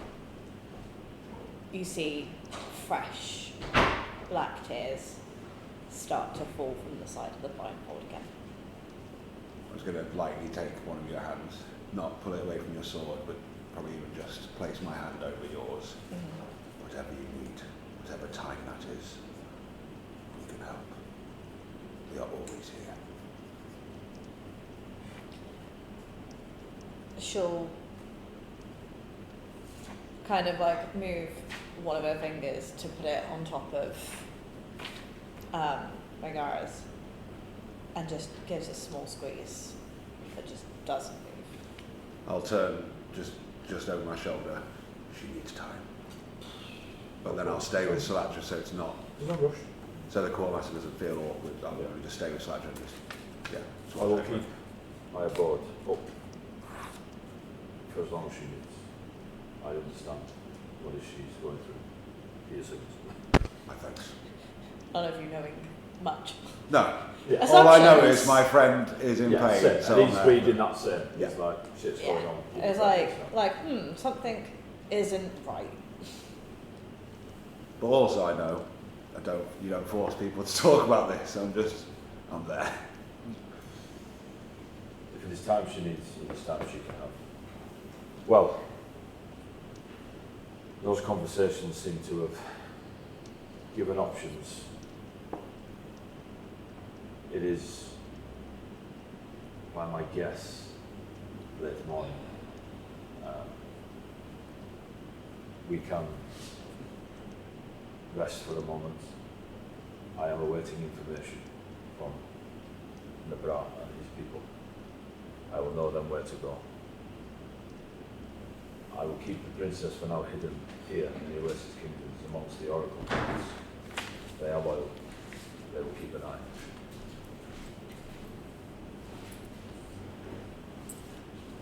So, above table, those conversations felt to me as though a grand splitting of the party. Yeah. So, what I would like to do is call a break now, it's been a couple hours. Nice. Let's call a quick break now. So I'll stretch my legs, go get a brew. Everyone have a think. When we come back, we're going to do an epilogue of each character. Amazing. Some of those characters are the same, because you're sticking around, you're doing things, but not necessarily, just because you're in the same city, and when you're doing the same thing, two things, can't be that. So- Not true. Right. You edit however you want, mate. It's yours now. I give that to you. Yeah. Pass it on. So we'll do some epilogues. I am happy to be quite intimate in those epilogues. I'll probably use a different word. No, that's Yeah. the correct word. I'll, so we'll make sure your characters get a good epilogue. And if they die in that epilogue, so be it. So what we're going to do for Rich's sake, as he's just turned up, we're going to have a quick break, Rich. Okay. Stretch my legs, grab a brew. When we come back, we're going to epilogue each character. Cool. See where that takes us. and we'll just go from there, take it by day. The 6 hour PvP. Alright, so Gladiator ring. At envy rate. just gonna have a quick break. So 3, 2, we'll be back. I'm not going to stop the stream, I'm just going to let it run. We'll go from there. Whoa.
We're back. Am I getting music? Travel montage night. Sounds good. Right, so Remember to turn it down. I said after lunch, so say about 2 p.m.ish. So you have found yourselves after escaping the chaos of the nights of the broken and Saidi killing everybody. Found yourselves with the princess, Melisette, on the quartermaster, in his pocket dimension abode. You are currently, according to the quartermaster, within the Oasis Kingdom that is ruled over by the Oracle Courts, a kingdom that is part of the wider Portimere and is kind of left alone to its own devices whilst it helps where it can. You have all had conversations with the quartermaster, a few with yourselves and the princess. Some took a knee, Ray. Some spoke about going further afield. Others have more intimate dealings going on with their inner selves. What we are going to do now is we're going to have an epilogue for each of the characters. Some of them may cross over, some of them may not. We will see the future of their characters and what may or may not be happening in Portimere and the rest of the world. So, sit tight. If you're watching this at a later date, thank you. Still donate if you can, still share if you can. We'll see what happens. I'm going to start with Malzeth, because Malzeth's the whole reason I put it in Portimere in the first place, because 8 years ago, me and Eddie sat down, started a bit of D&D, and we never got to see what Malzeth did. So, Malzeth. In the way these epilogues work, it really is a back and forth conversation. Feel free to throw in your monologues of description where you want to go. If I feel the need to jump in and say roll a dice, I will. If you need interaction in said epilogue, I'm the facilitator. I feel like my part will probably be do a part, and that will probably impact some of these lot. So we can bounce. Yeah. We can bounce And then I'll come back between to it. people. Yeah, That's cool. fine. So, Malzeth will travel into the Nakorian Desert. Malzeth will travel deep into the Nakorian Desert, to the heart of the desert itself, going into the centre of essentially the desert that stretches the entire, like basically the entirety of Surut. It covers all 7 nations. Yeah. As deep as possible into the centre as he can travel, or as best as his knowledge, travelling through the sandstorms, pulling the roads and wraps around him as tightly as possible, getting to the centre of the sandstorm. When he is at the centre of the desert, Malzeth will take out the bag of holding and he will think about the blood, and he will allow the blood from the bag of holding that had poured out of Sadi to pour across the centre of the desert. From that blood, or that blood will start to burn slightly, and from it a devilish, fiendish creature shall rise up from the centre. Malzeth will look at the devil, or the devilish creature.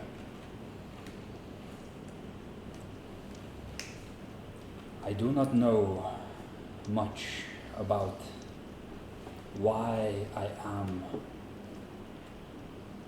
what I am, why a fire burns within me,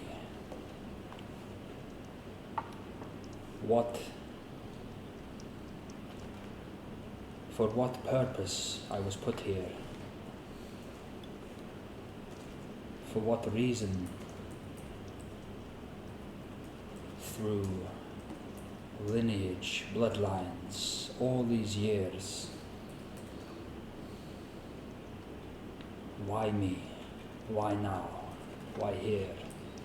There is so much in the world that I do not understand. But the fire within me burns. Freedom, chaos,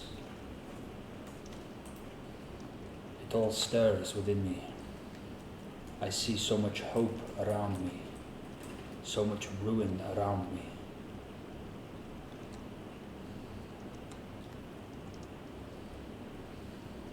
I would ask that whoever you are, wherever you are, you bear witness. I use this before me as a vessel of that. See through its eyes. See through this creature. I am of you. Your blood runs through my veins.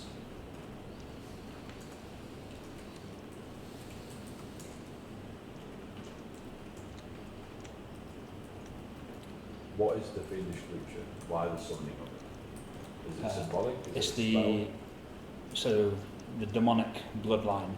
Yep. From Got that bit. yeah. So the summoning fiend is a 6th level spell essentially that Okay. requires a lot of blood. Yep. So I've summoned that because it's a fiendish creature, and I'm trying to link to the To the bloodline. to the demonic lady of chaos Yeah. that I just don't know about basically. Yeah, I got that. yeah. So I'm trying to use it as the conduit to it to be like see me essentially. Okay. Yeah. Give me a wisdom saving throw.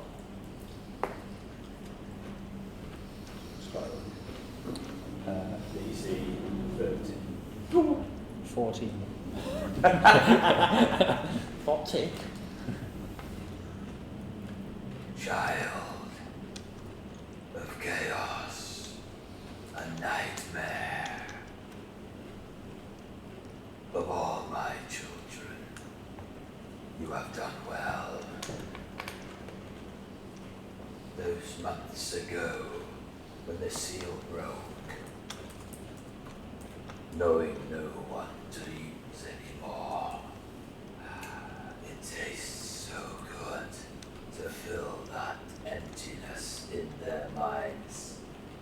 It is my nightmares they will dream of now. The slumber realm is finished.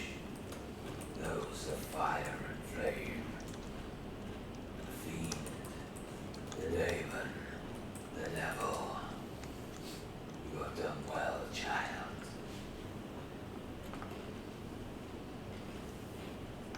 My acts may appease you, but I do not know you, and I have not done them in your name. I have done them simply because that is what I feel. That is what I am. You have followed your heart, Yes. embraced your fire. There is no fate. You simply live and go where you wish, burn what you wish. Indeed. Well done, my child.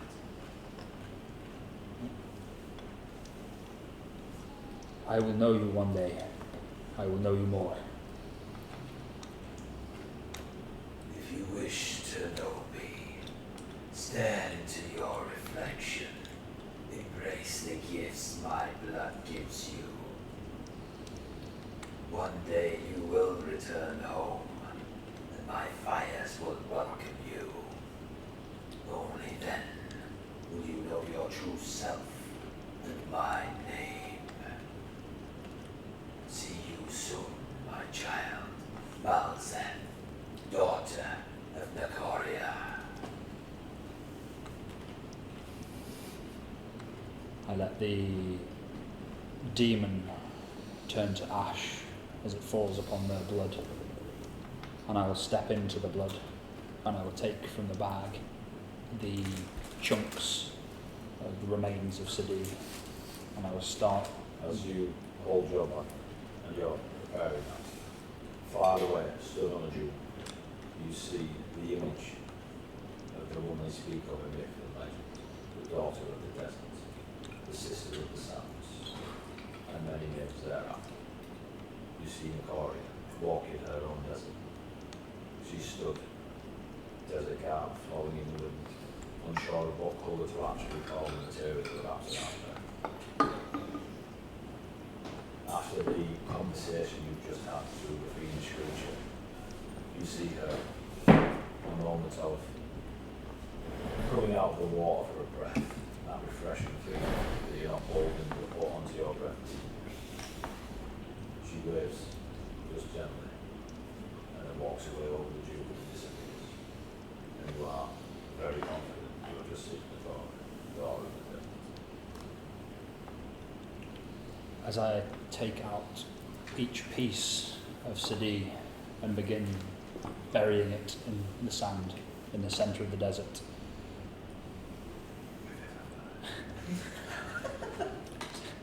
True resurrection.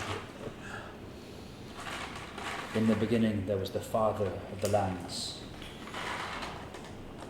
and the mother of the waters. They had 2 children, a son and a daughter. They walked the world, the lands. They swam the oceans. The daughter fell in love with the deserts. The mother grew ill, a great sickness, and the son could not stand for this. The son took the illness into himself. The son perished in place of the mother. In honor of the son, the mother and father cast him into the sky so that he may always be. This is the family of the world. And I'll bury the body parts of Sadi in the centre of the desert. Okay. And I'll take from the bag of holding a small blue sapphire. It has been some time, and I would call you forth so that I may have 3 wishes. The genie sapphire. Mm-hmm. Well, it's a great iron to leave the game, isn't it? It's been 31 hours, not days, and this one's I mean, I've just walked into the centre of a desert. It's a link taken here, some right. time. How fast is Mauser? Not fast enough. You cast the genie stone to the sands. Roll a d3. D6 half. D6. 2. I've told so many people you're smart. 2, as in, yeah. You cast the stone, similar to what Gabriel did in the town. It hits the sand, shatters, smoke arises, and before you is the same gin creature that you faced in that very day. Either side of it erupting from the sands of thick vines. There's 2 creatures of vine and life scatter around, and they're a bit more wild in their creation at the moment. The genie looks straight at you, the blue skin, the ponytails, the garb. You've never had a friend like it. Who calls me? I was going to say this, there's my somewhere. Malzeth, Malzeth of where? in the Korean desert. Sand. I hate sand. I see. Well, you may be here for a while, but that is... Return me home, Malzeth. I do not know where your home is. The genie looks around. Sadness appears in the eyes. Confusion. Where is home? I do not know myself. I would call upon you for your powers. All call upon me for my powers. I understand. Where this. is the blue-skinned elf? He is not my problem. Are you mine, Malzeth? I am not yours, but I would call upon you for your powers. I will reword the question. Are you my problem, Malzeth? I do not think so, but... Would you want my power? Yes. And you speak of home, and that is not something that I can do for you. Alas, it is always the case. Go, speak your mind. Take my power for your own. I would seek that you grant me wishes. You may have two, for the third was cast by the blue elf. Understood.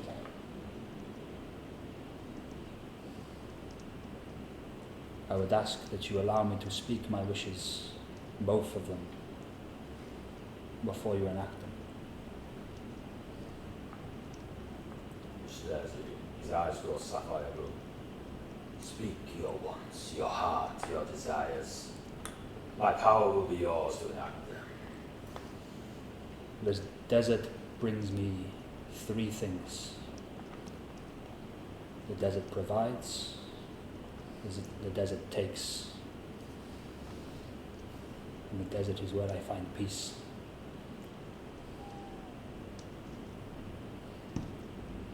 The desert provides. My first wish is that I wish that the Princess Mediset finds happiness. The desert takes. I have a friend. Not like me. He is.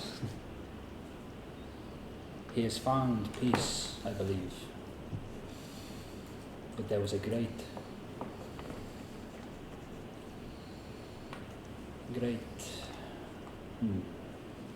he was hurt, and he would not seek vengeance because he is good. But I am not.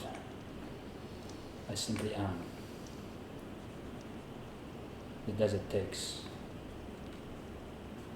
My second wish. I wish that during the wedding of Lord Gabriel and Lady Akiku, Lady Akiku dies and can never be reborn.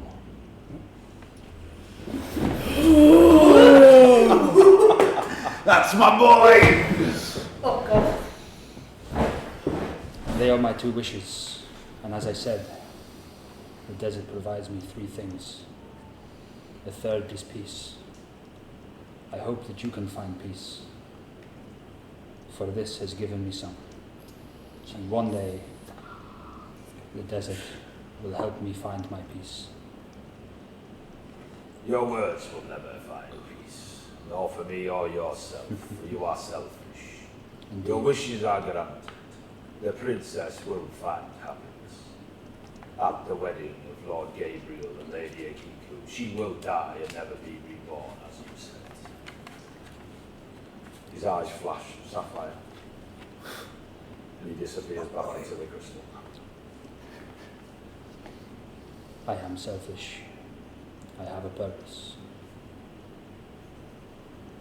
And I cannot return you home. And I'll bury the sapphire with the body parts of City.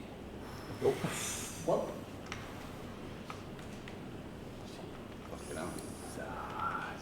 And then I will begin the walk back out of the desert. Malzeth. Who's next? I can jump in. Oh, Wow, well, that'll be interesting news. I'm going to go console him afterwards. I know what it's like to lose. So, she won't be reborn.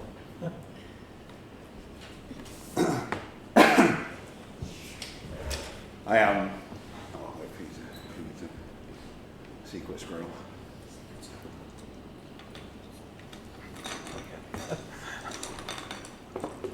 There's rhyme and reason. In the immediate future, amidst the chaos, the reorganising, Queen trying to establish herself, recollect her people, show the Union of strength, I do everything in my power. I go above and beyond. I will never complain. I will work tirelessly. I will exhaust myself every day to help as I can. Whatever it takes to retake the pyramids, to put her on the throne will be my focus. And for the next, probably most of a decade, a lot of my life will be dedicated to the rebalancing and the regrowth, the change of Portamere. And as I said, it will be helping farmers irrigate, it will be controlling the river, but in a way that doesn't destroy, it benefits, it allows nature to live in harmony. In that time, it will be slow, it will be small, but I'll start to introduce the druid craft to Portamere. Try and find those that have that calling of nature to protect, and start to build my own small druid network within the south. And whenever the princess asks of me, I will do it. In my heart, I know the chaos, and I still believe that the death and destruction is part of the change. That doesn't mean I don't feel I need to atone for it and be there. Also, seeing, and we'll come to more of this when she's allowed to discuss hers, but I will, knowing the pain and the kind of loss that Slatra's going through, make sure that I'm very much there for her as a distraction, as a wise ear, as a listening post, as a friend. And then my personal and greatest work, one of the first things I'll do after securing the tent city of Almotageru. I will re-inter Eric's body. If they haven't already, if they haven't disturbed the braces, I'm not Everything is gone. It's gone. Fuck's sake. Did they leave it respectful? Because otherwise this changes my Yeah, head. it's Cool.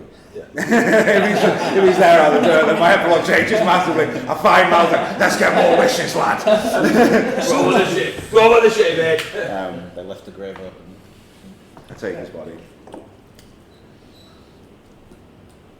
Maybe 5-6 years ago, I find the bank of the river where Eric saw a bear drinking out of the river. I was like, that'll be a good fight. I'll fight, yeah, cool. Charges out onto the banks and swings at me. The mauling and the fight that happens, the trees that are destroyed along the riverbank before we eventually turn back and we have the discussion. And from there, the memories of the friendship we shared as a group, the adventures, everything. I'll find that place. And over the next 10 years, maybe not every night, every other night, whenever I get a moment, I return to that grove. And over the course of 10 years, I turn it into an absolute incredible oasis. I sculpt every rock, I sculpt every river, every tree. I bury Eric deep in the earth beneath it. And any money, any gifts, anything I get over those 10 years, I have no need for material wealth. I remember a card that Salatra gave me that said that is what I would have, would be material gain, would be new wealth. And I find myself after those 10 years with tens of thousands of gold and gifts or barter. Okay, alright. You said we're changing the world, baby. 10 years being an archduke in the south. It's alright that it was a road coming there, because obviously I'm the 17th awful lobster.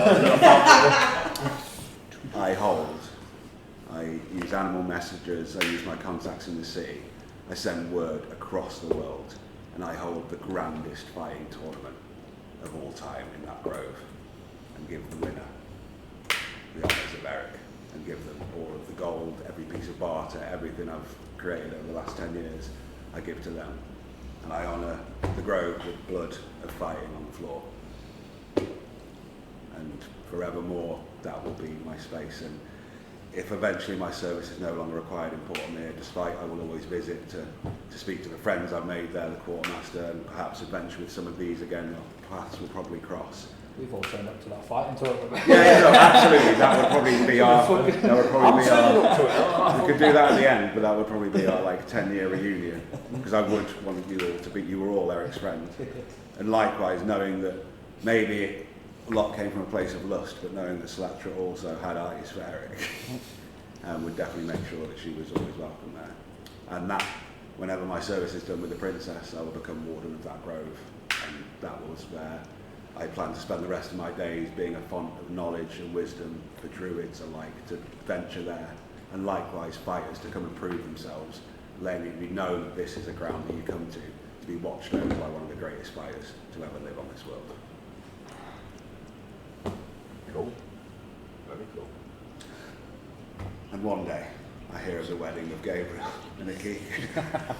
And you can tell us how that goes down later, and I might have some things to say to Gabriel. And that's Like me. to go on it. Recent chat, pugilist battle royale. Yeah. It's mostly to get most of them killed off out the world. Yeah. The only one. And he's dead, so. Carries the legacy of Eric. Who's up next then, kids? I'll go. I'm guessing everyone would bed down for the night, and that's when Slatra would get up and she'd write a letter. Thanking you all for being such a important part of her life. And she'll explain that by releasing the seals, freed her patrons from this plane of existence, and that they are now free. And for the first time in her life, she is also free. She is half the person that any of you would have known. And she leaves. She goes to wander through the forests and takes time out for herself and picks up classes here and there of whatever suits her needs in that moment. And it's not something that she's particularly forcing like a teaching moment for herself. It's things that have come up naturally. So while, when she first leaves, she just isolates herself. She goes and visits, places of like dense Fae population, where she will then go sit in the groves and be by the water, and she kind of learns to meditate for herself instead of for others. And she ends up picking some monk-esque skills, staying majoritively in the forests, because again that's where a lot of the Seelie Fae tend to be. She picks up some ranger and a few druidic skills. May I? So one night, you sat meditating in a small glade. You hear the fluttering of wings. Quite large, 2 foot tall, sleek bird, black feathers, long silver beak, lands before you, and for a few minutes speaks with my voice. You have wandered long enough alone. It's always good to have a companion. May this be a symbol of your freedom. And as my voice stops, you see the bird kind of just flutter. And as it looks at you, it looks like it's been waiting to meet you. And it looks like it's at home, and it immediately just flatters and lands on your shoulder, rubs its face along yours, and will be your erstwhile companion for... Also, there's going to be a great tournament in like 10 years.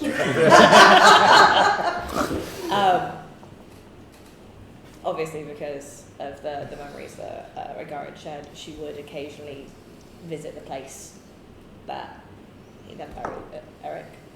And she'd probably see some of you occasionally, but in that, like every couple of years reunion sort of thing, you all just happen to be at the same place at the same time sort of thing.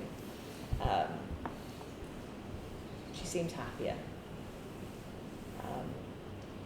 but you can all instantly tell she's going to be one of those adventurers that goes, right, I'm done, I'm opening a tavern. And that's it. During your time looking for said pitch of land for tavern, for all the time the bird is with you, there is a curiosity that always comes over your mind thinking back to the party that you spent time with and all the things that Ray could do with the land around it to truly embrace the freedom of the world. Nothing harnesses the world, nothing controls it, nothing can give it commands or demand tithes. The way Ray approached his connection with nature is one of the truest forms of freedom you see, or an example of.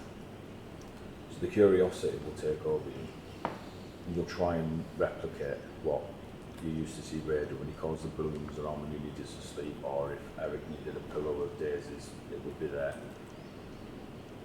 Those small things that you try. And the more you try, the more the bird gets involved. Maybe it's the twist of your hand, or it's not in the right place, and with its beak it will push your hand, so you start to make signs and symbols with your hand that you didn't really know before. And as you do it, one morning while the bird is sat on your shoulder and nudging you, you move your hands, a small sapling comes out of the ground in front of you that you've created as you are now on your path of druidism. You spend time perfecting it until you are able to create a bloom yourself, a full rose or a lily, or just bring life from an acorn. There are those that you bump into that have the minor magics of what Ray displayed, nowhere near the power he wielded, but with enough knowledge to give you that knowledge. And between yourself and the bird, you manage to give yourself the ability to perform druidic acts at a lower power level than you saw your friend. You mentioned picking up skills as you travel. You bump into a monk. He doesn't like being called monk because he feels that's what everyone who swings their fist gets called. He prefers to be referred to as a pugilist. His name is Talbus, and he's a Minotaur. Yeah! Really hard to left hook a Minotaur. He will have a leaflet in his hand. All welcome to the battle royale of Eric. It says here, date 2036. The reason you were drawn to him, he was chained, just in the forest. And there was an area around him where trees had been smashed apart. Waiting there to see what was going on. There were people, you were unsure where they lived, where they were coming from, but they would bring beasts and throw them to him to fight. And he would fight them whilst chained. This did not sit well with you. You immediately intervened. There was bloodshed, but you freed him. Having nothing to offer you in payment, Talbus offered to show you the ways that he'd learnt from his mentors and teachers as a young boy. This is where you pick up your skills. He cannot teach you the dexterity of those that fight. He could teach you the power and to find your own path. Spending time with him is where you pick up your monk levels. You travelled together for some time. No great adventure in, the odd story. He was early on his days, enough to pass knowledge on to you, and you took that beyond. You set up camp one night, yourself, your bird, and Talbus. Come the morning, there is no sign of Talbus. He has left a note thanking you for all the time, thank you for freeing him, but he has a herd to find. Whilst reading this letter, and the birds just nuzzling into you, a beautiful, at first you thought elven, hunter steps from behind the tree. Quiver, bow, long knives, real short hair like a buzz cut. they have the white gold sort of trim that Arterian used to wear. It's just a memory of that you flash back to Arterian. This hunter comes round the corner to see if you are okay, as they see you sat alone with a campfire, asked if they may join. They have a wounded leg which you mend with your knowledge of druidism. Seeing you do druidism puts them at ease. And you spend the day, the night, the next day, just conversing, just having someone to speak to, the memory of Arterian holding strong. You discover that Garius is not of any realm of the Fae, but was born there and to some would be classed as one of the Fae. Celiar words are used, seasonal words are attached to his name, and look, he simply is who he is. You ask of knowledge for your curiosity of what he can do and can't do, thinking he may have some of the powers that Arterian used to wield. He is simply a hunter.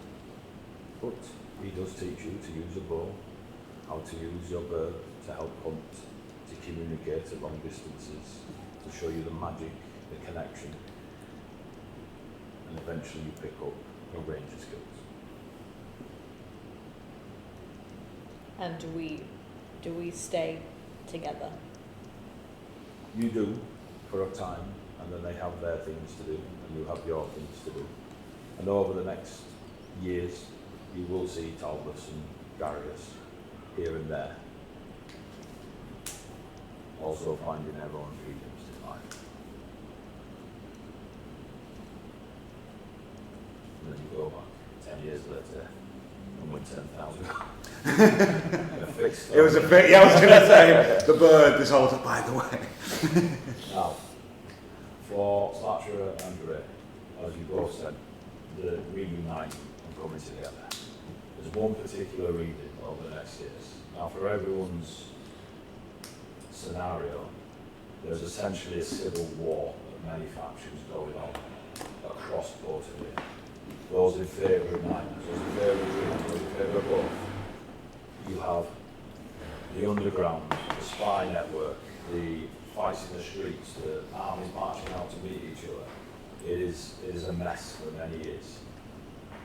But the time that you come back, Slatcher, you and Ray are sat in this beautiful glade of Eric.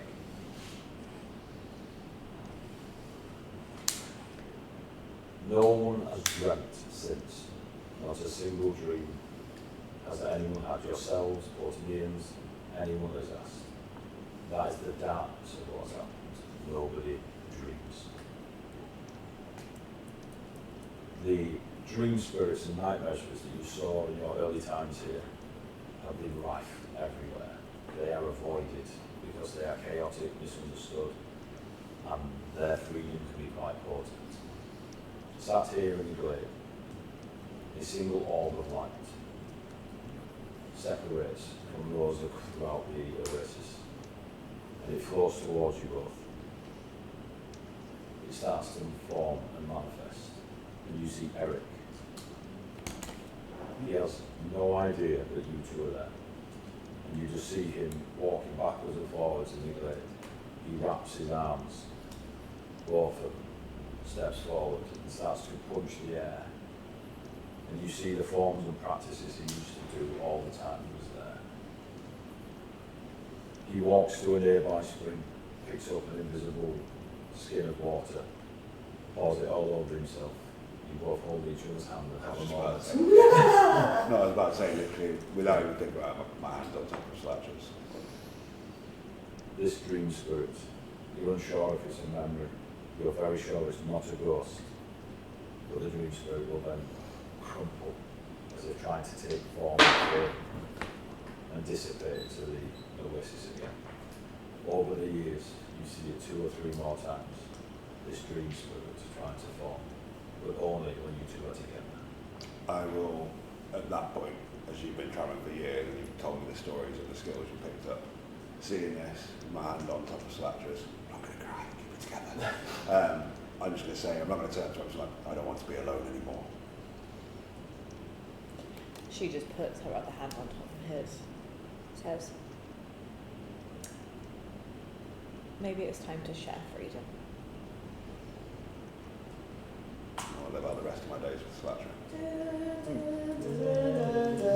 When we smash, we'll both say Eric's name.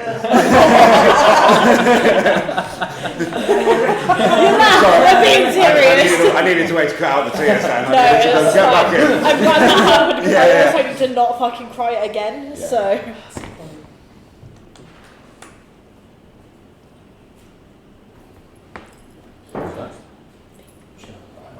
Yeah. I'm done now. Like, I'm going home. That was really Look at me. Can I guess? Elkis will hang around pretty much long enough to not make a plan, but chat with the quartermaster, get re-armoured, just get ready for a long journey.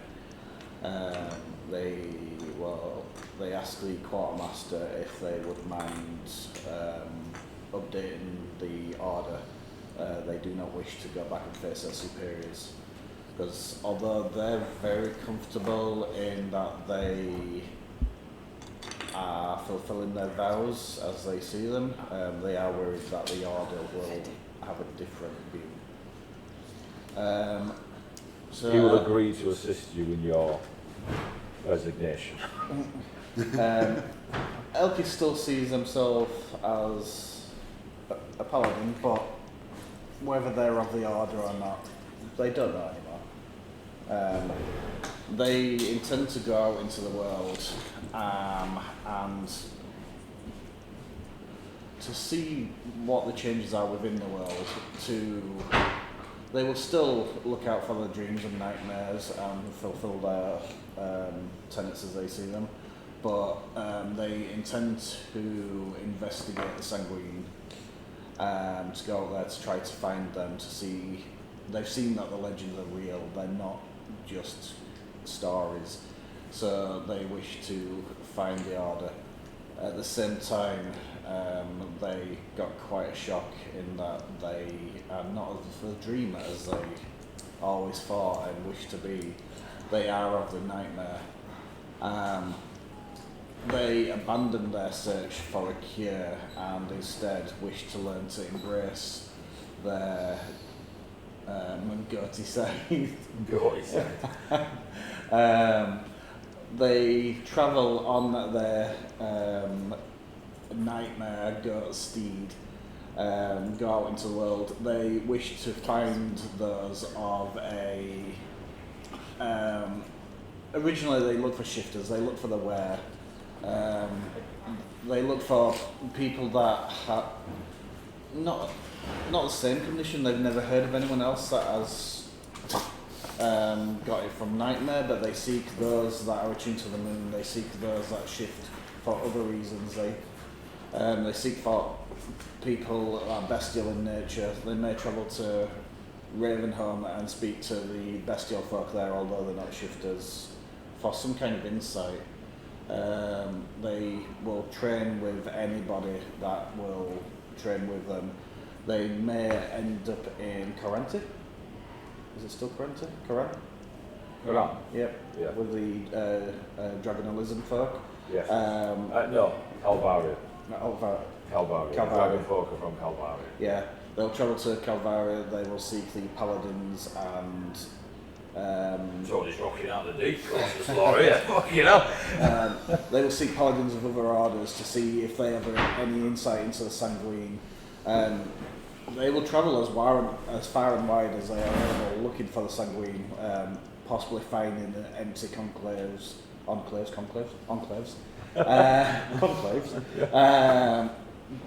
They feel like they're a step behind almost. Whether they find anybody whether they succeed or not, I don't know, but It is their mission. That is Yeah. what they're trying to do. Okay. yeah, and they're on the side of stuff, like I said, they're looking for the people of bestial nature, of anger. They're looking for the barbarians and the shifters and anybody that uses anger in their fights. And they will train with anybody possible. And if anytime they hear of a new type of shifter or someone of animal nature, possibly druids, different types of barbarian, people that find their powers in different places, they will set off that way because they believe the sanguine are possibly everywhere. So they might not be following the sanguine director, but they will travel to these different places and investigate when they get there.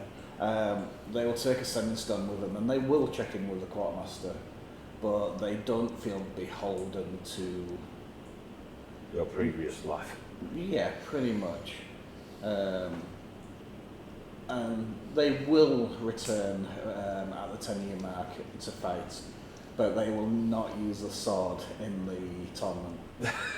They will We bring. won't think this normal as happening, I don't know. No, when we get to what changes in the world, I've got some things for you. It's cool. It doesn't have to be tens of thousands of gold. I just think high level events will pay over the course of 10 years. I don't pay Yeah, they're not using the sanguine blade for it. I know, mate. I've been trying to find a 1,000 gold mirror. Sorry, It's all good.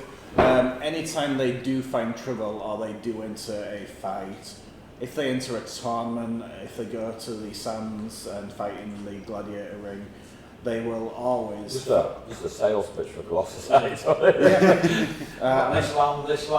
land. I'm an estate agent now. Every time they fight, they will place the mask with the full moon and the storm and lightning going down it on. They will keep that on their belt. They will always have the dawn. That will be your reputation that spreads. The storm and the moon warrior. Like when they're bumped into whenever you're fighting and you bounce to the next place. Those people that live in those circles are following great fighters. The storm and the moon is always referred to as the warrior that comes. You don't use do you say you use the blood sword in the fights? They will never use the blood sword in competitive fights. Yeah. They will But when never it's for your life, fuck pretty much. It's a good way to do it. They will keep their hammer because it's part of them, but they will. But for the most part, they will train in the sword. They actually owned a long sword alongside the sanguine blade. They will use that in competition, in sparring, in training.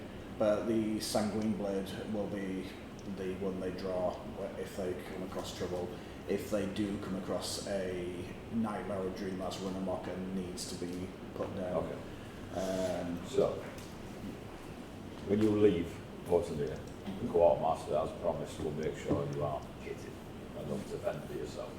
You already have the violent side of kit, so you should be okay there.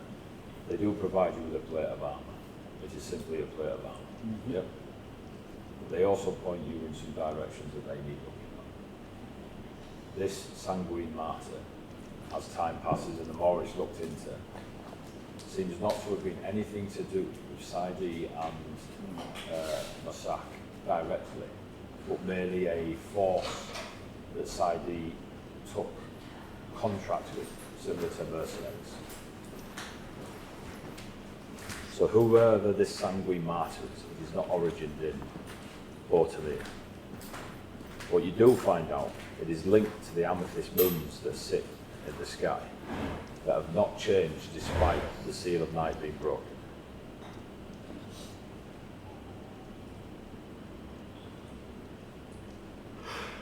Your lycanthropy, you find yourself in a place called the Pride Mountains. It is filled with dwarfs. Every dwarf you bump into has the same powers as your friend Ray. They are shamanistic in nature. They believe that everyone is born to a stone, and if you become a mountain in your last breath, that's the pinnacle of life. They introduce you to the mountain shepherds, giants. Every one of them able to shift into a large beast. Witnessing a gargantuan bear sat drinking from a lake was quite a unique experience. You watch the bear shift back to giant form. You approach and spend a good amount of time convincing the giant not to kill you. In doing so, you show your form, and the giant understands. You will spend time with those of the Pride Mountain, the giants of the Pride Mountains, these mountain shepherds. They will talk to you of the anger and fear that comes with being a lycanthrope, a shifter of sorts. Some are born to it, others acquire it. Some, it is magical. But once you have shifted that first time, it is part of you. So to seek removal is to lose a part of yourself, is their view. They will teach you how to shift comfortably, fully, not just horns and claws, and into a creature of great power.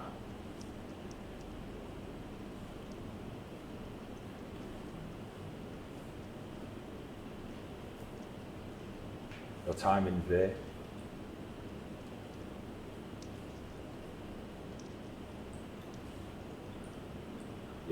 is spent with those that train warriors against fiends. It's the first clan you find yourself, the clan of blossoms, specifically cherry blossoms. You find yourself a teacher, purely by coincidence.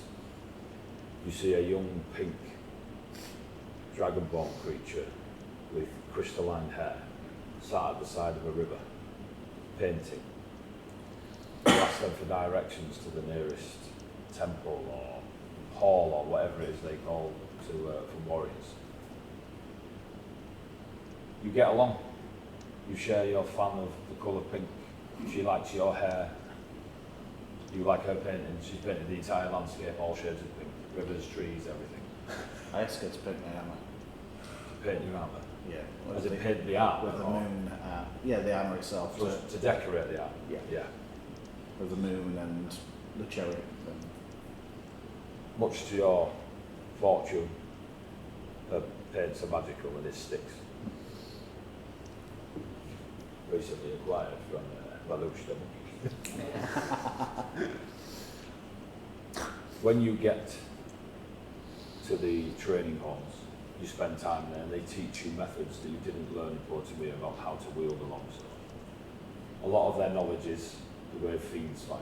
There's flames, it's chaotic, pack mentality, more powerful, and you learn to wield your sword in a greater form. The thing that sticks out the whole time was a very, very, very old dog sat in the door. Thick book on their lap, and they are writing the forms and patterns that the warriors are using, from the younglings to those that are masters. They are roughly 3 foot 1 or 2. They have a small moustache, and they are watching the fighters. Every now and then, your newfound friend Etheria will speak to the old gnome and just check they're still breathing.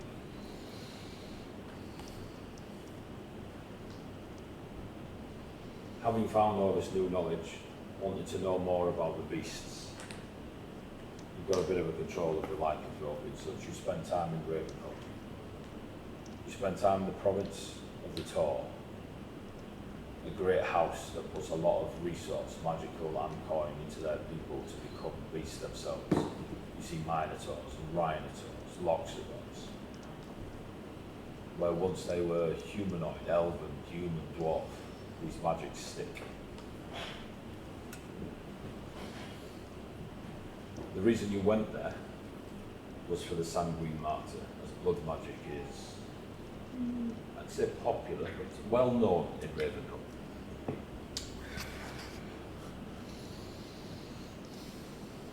You find nothing other than the sanguine martyr resides in Ravenholm, according to rumour. you find a leaflet advertising a great fight in Botemere.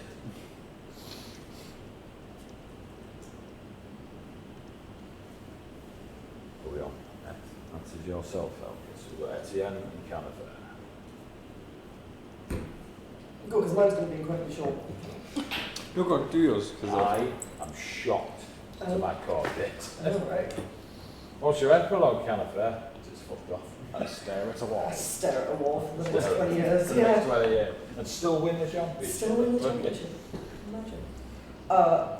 Quite literally, Canifer is just going to spend the rest of her days working on behalf of the princess, sharing the network.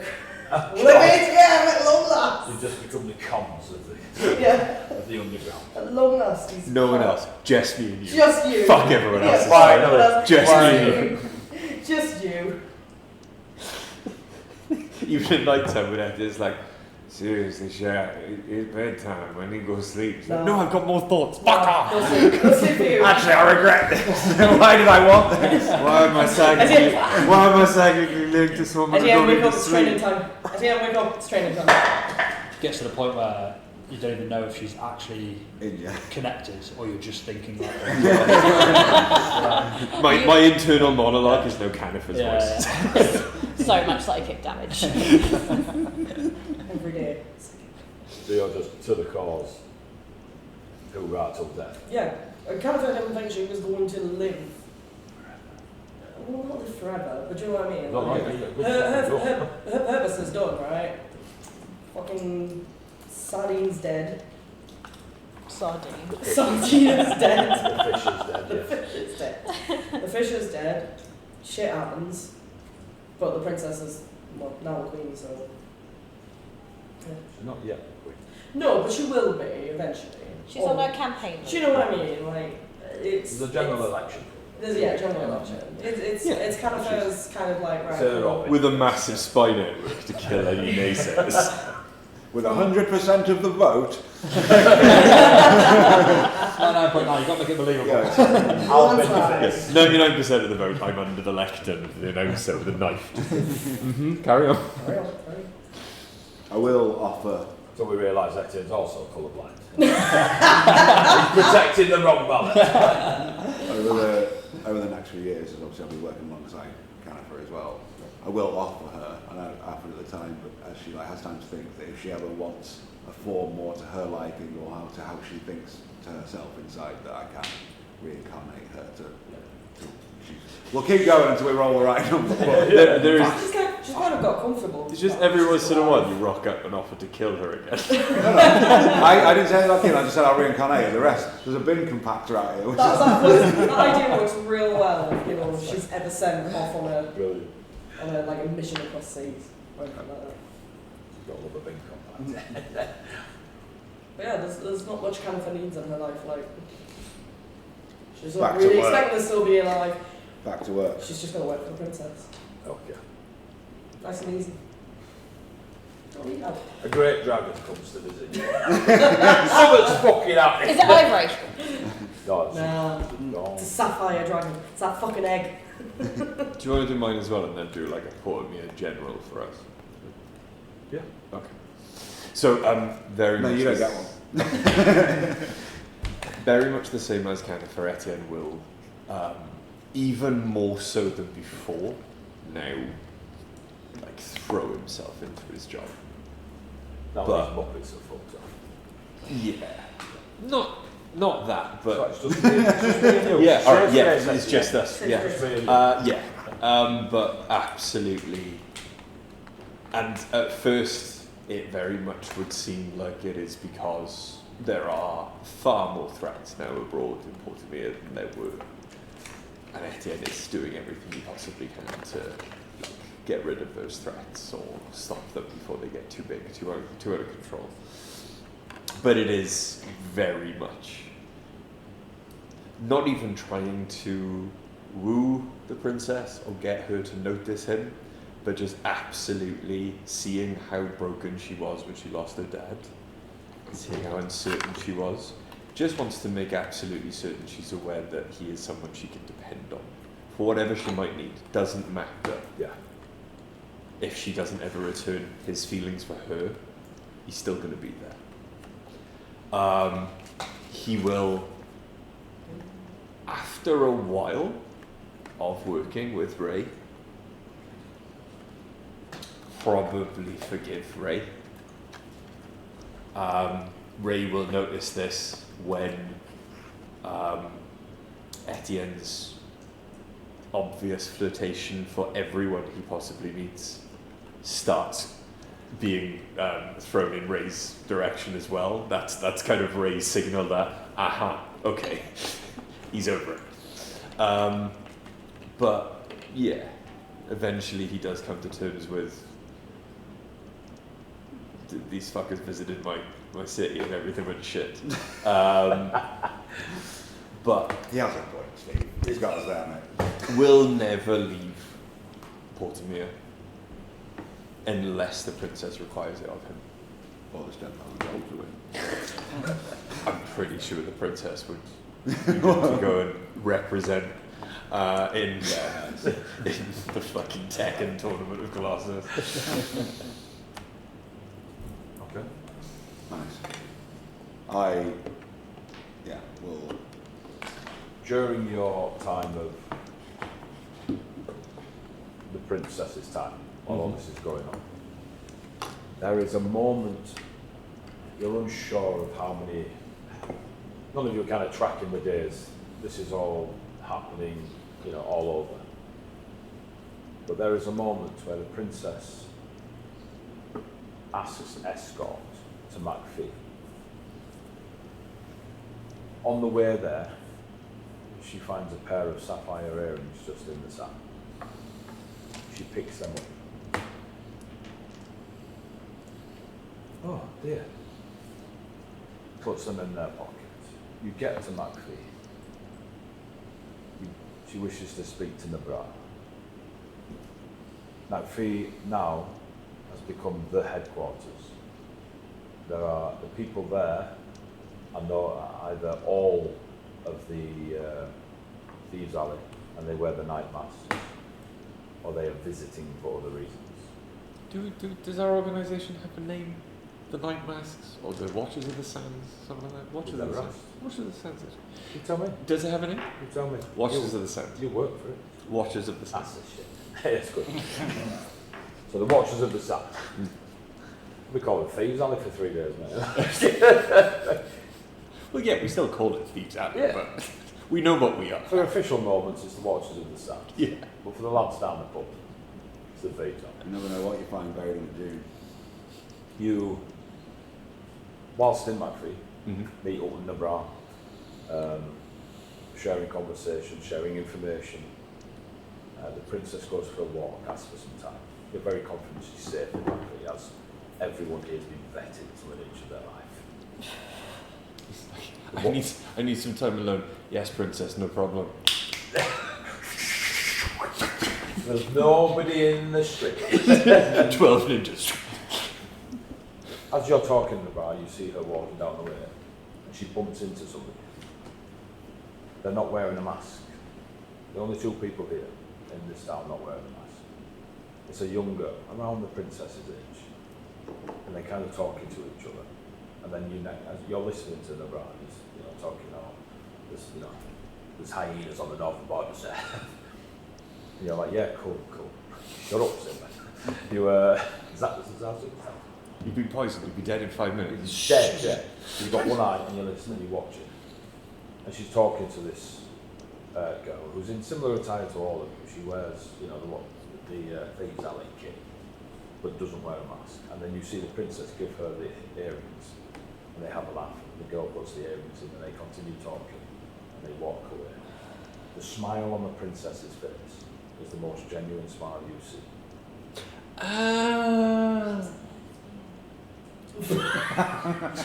Alright.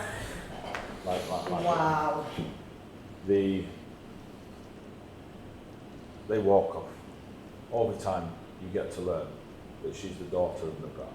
She's been learning the ways of the Watchers of the Sands. And the sapphire earrings never leave Nabra's daughter, ever. She wears them constantly. When she needs to go on a mission, she magically hides them, but they never leave her ears. When you look at them, when they were getting praised for reasons that they identified, just in case there was some dodgy stuff going on and you were the bride doing your jobs. They look like eyes at the stone themselves. If you were to put them together, they look like sapphire eyes that she wears. You're just as happy that the princess has found happiness. From the moment of seeing them together for the first time, Yeah. life's mission to get them together. Literally, immediately go, fuck, yeah, alright, cool. But your life's not very long, because Yeah. it's instant. There's Yeah. genie magic at work. Absolutely matchmaking. It would very much be like, hey Nabra, I've got another job with the princess. Is your daughter free? It's like it's been 3 months in a row, bro. What are you trying to do? They do get on really well, and they do become an item. Still, chaos opposed to it. Mm-hmm. Now, as a general Portamian epilogue, when the seal of night was broken, this is, Who did that? some fucking lunatics. Who would do such a thing? I don't know, but they killed the fugitives. This is where the bomb hit. It is devastating in the early days of loss of life, the families falling out, friends falling out, the places of Portamere just caving in on themselves. You still work out of the Oasis Kingdoms in the southeast, and the Oracle course.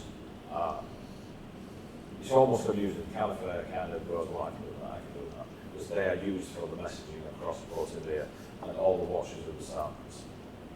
The Quartermaster has become quite easily the commander of whatever this is to push for the princess to sit on the throne.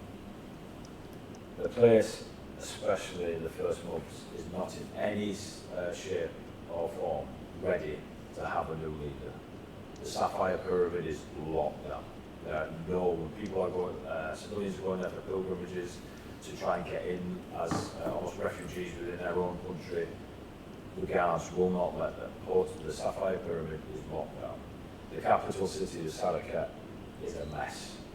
There are those with wealth trying to buy their way through this civil war of many factions. There are people appearing saying, well, I have a claim to the throne, I have a claim to the throne. There are messages coming in, this is over the next few years, messages coming in from outside.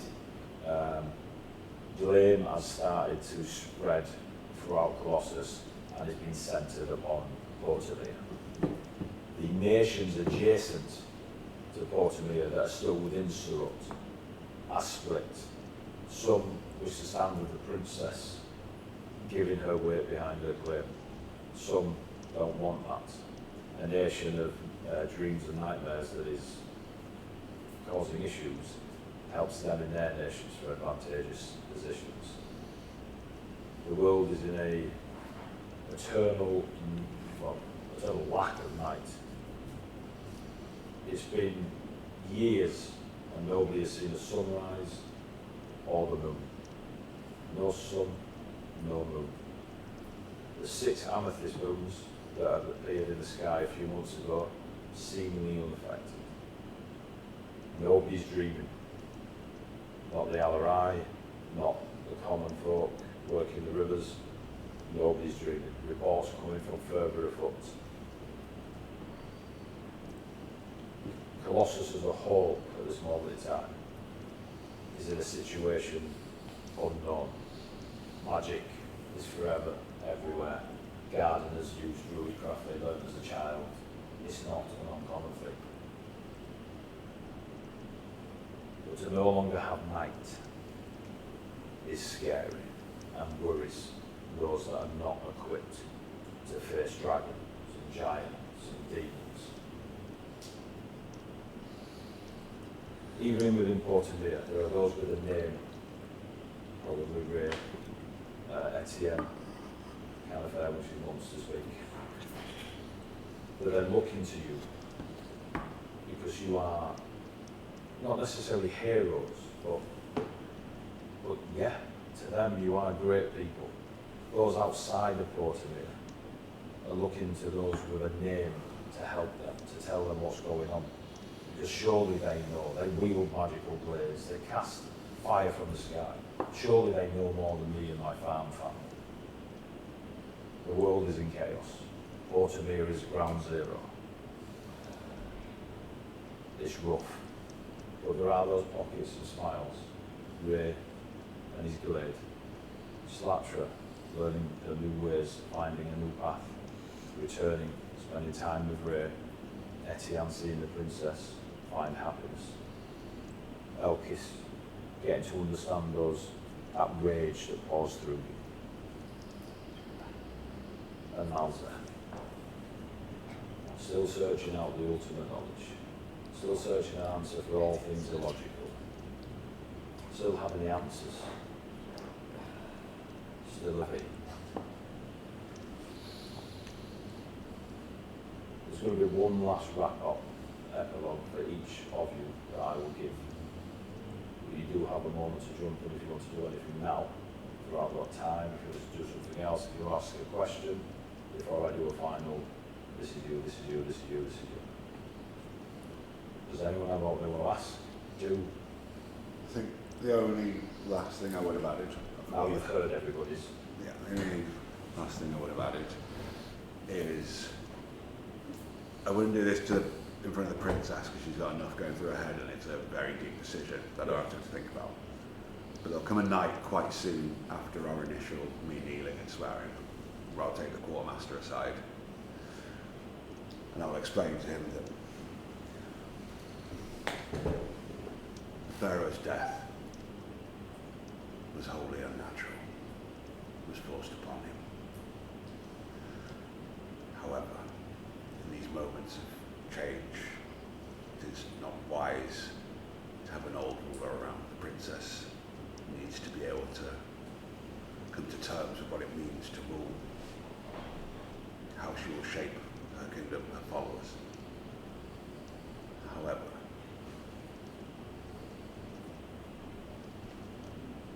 we have a few days where we could give the Pharaoh a new life, away from royalty, away from this, to at least take their memories and experiences and live out the rest of their days in a new form. This is not a decision to be made lightly. Speak clearly. I can call, if we can get to the Pharaoh's body when there has not been heinous magics wrought upon it, I can call his spirit back to a new form. I can reincarnate his energies on this earth. If he so chooses and takes a new name, a new path, no one need ever know of his past. But it would allow him to live out a natural end, one that was not forced upon him. I do not believe, despite the changing of the ways here, the changing of the cycle, I do not believe that the Pharaoh deserved this fate. There are those of the nightmare that have been waiting for their 4 years, 10 have passed. They push strong, but their claim is closest and is an argument against the princess. I'm unsure if we can acquire the Pharaoh's body, but we can try. I appreciate all you do. Thank you. Any questions from anybody else? The one thing I forgot that Elkis would eventually look into. Reg. Reg. The atrocities that they witnessed in the nightmare as they obtained their mark, they would eventually, years down the line, when they've learned to control their rage and visit the giants and all that they would, whether they visit back to do it or whether they send a message to the quartermaster via sending stone, they would they would try to seek the knowledge of whether those atrocities occurred and whether it could have been them. Okay. Are you all about the elves? Yeah. So on that, make your decision now. Did Elkis do it or not? I mean, I don't mind what you point you, but it's your character. I feel that you should make that choice because I too chicken shit to do it. Clip that, clip that, clip that. Too far, Too far, Tony. Oh, you're letting fate decide. I am. Why? What did you decide one was going to be? No, I wrote it on the screen. Nice. I wonder if we flipped it and said, from now on, ones are your crits. Yeah. And 20s I'd be are devastated. Yeah. Devastated. How often would you Or go if through you just crits? start getting You 20s get on top. 10,000 gold from a tournament, that's for sure. I did odds and evens. Nice. Elkis did not commit them. Okay. They were a nightmare. Whether they were the nightmare that infected them or it's possible. But Elkis did not commit the murders when they were a child. Okay. So that's a nice end, like, nice turn of events. One there. That does help them not quell the rage. They use the rage, but it does help them obtain a sense of control. Good. That's good. Any further before I do a final wrap? Cool. So, I'll give Ed when he comes back. Ray, of all that you've provided, the work you've put in over the years, even 10 years, we probably didn't get that far. You know, that's the vision of Ray. Yeah. The tournament forever is, you know, held there and the grand invitations are sent. So what I was thinking with that is that it would become a yearly thing for a smaller prize pool, but then something that people could do. And the pitch of it is unarmed, has to be unarmed, but it's like, as it goes through stages, like, now you're doing the whirlpool fight, and it'll be me druid crafting and... Well, on that, I kill so many fighters, I get arrested. Running an underground gambling ring. I'm sorry, Slasher, I know I didn't tell you, I'm really sorry. Just getting carried off. the invites go out and it is a public thing. And the quartermaster puts like resource into it because they want the people to come together and want to show that no matter what's going on, we are still one people. But he's also very aware that people will take advantage of it for the other reasons. And we will discover who wins that in a battle royale that I will DM at a later point. Yes! Ah. That was my second character plan. We can do it now. We can't because I'm going to put some shit together. The other thing that's different is when people are there and when you run it, is that I will have like twist above on the like rock outcropping, effectively 2 thrones of like twisted vines, and Slaptra will look very different with her time. Are you two going to be the overseer? Yeah.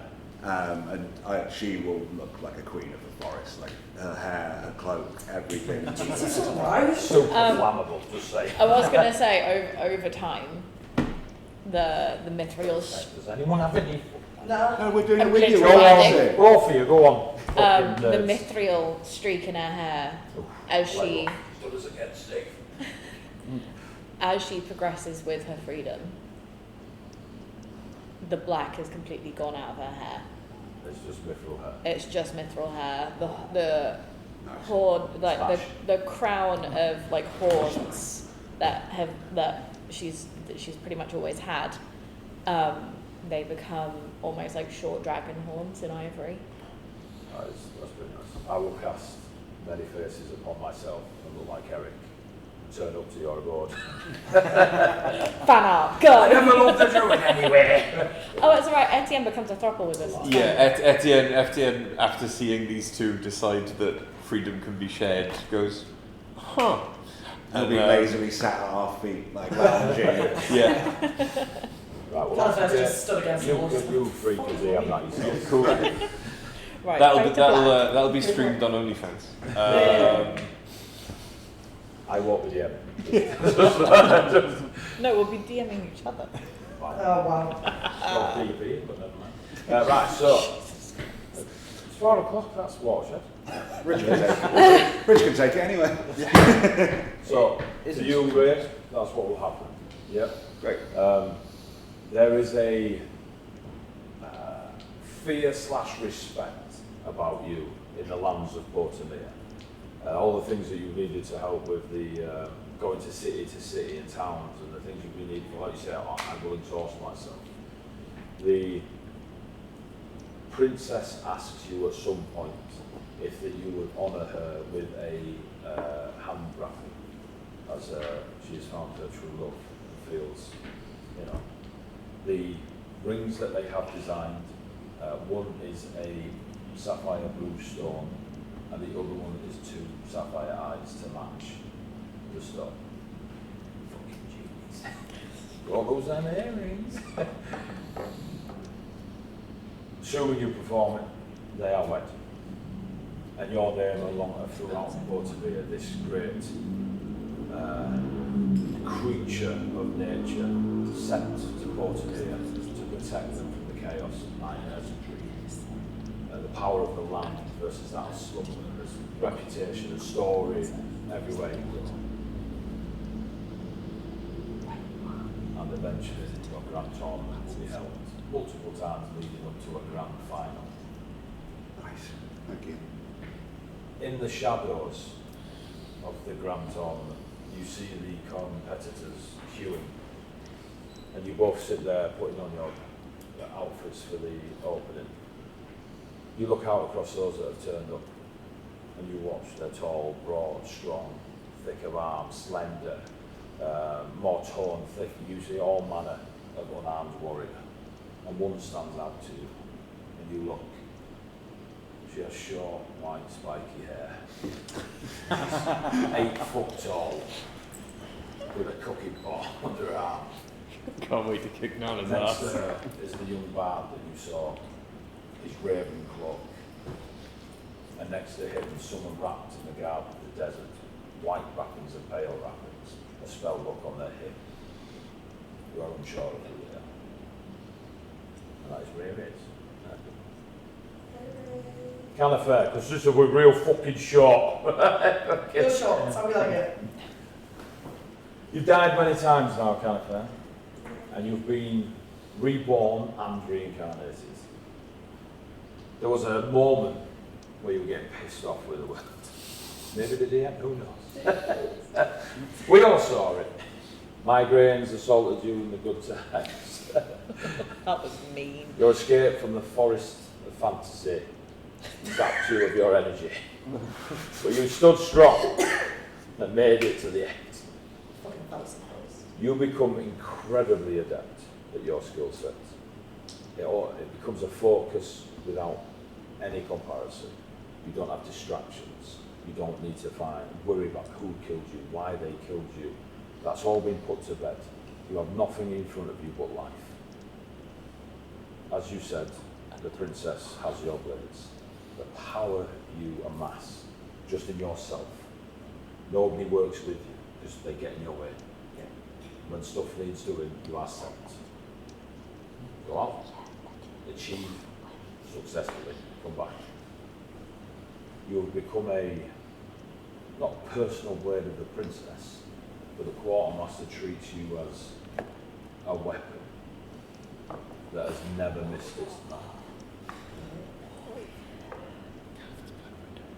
Similar to Ray, your reputation is one of secrets and shadows that everyone knows, but no one will speak of. When Canifair comes for in a very Shakespearean fantasy. Hey!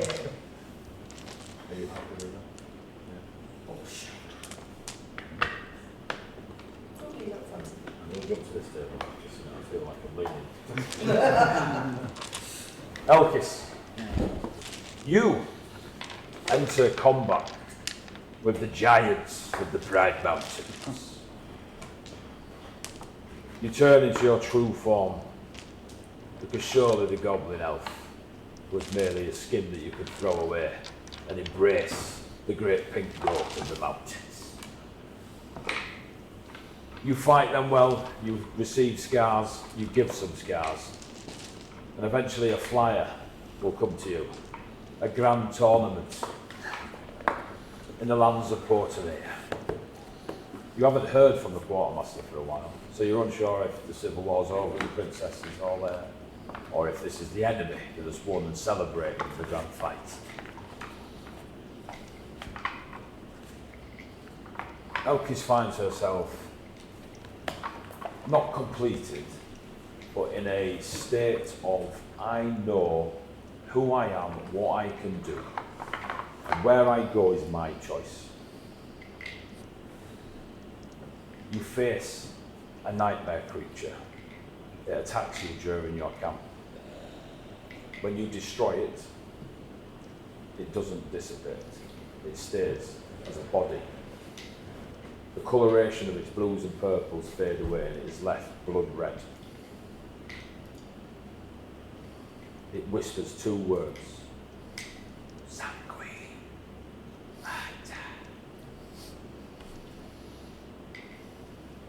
And becomes one with the earth. Seeing the flyer, you think it's time to return to Portavia. Whether you do or not is up to Elkis. Elkis have got back. Cool. They want to test themselves and to catch up. And so you shall. 3 months from now. On a TV near you. Etienne. You've thrupled up. Eventually. Well, stay. You can be her plaything. Okay. Eric was my type. My husband's amazing. Etienne is not that. You've Sorry. 2.5 up. Eric was raised up. Yeah. Etienne is very much Shane's type. Yeah, exactly. I'm still going to smash you, Rich. Am I going to keep the accent? Yeah, okay, cool. So, carry on. Balza. Carry on. Elf Etienne, you found love in one of these people or a couple of people in Portavia, yeah? Pick and, sort it out amongst yourselves. Who's doing it? Your relationship with the brat grows and grows. True brothers could not be born.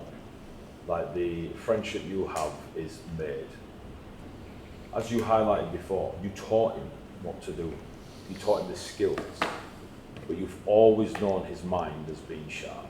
And that is why he's where he is.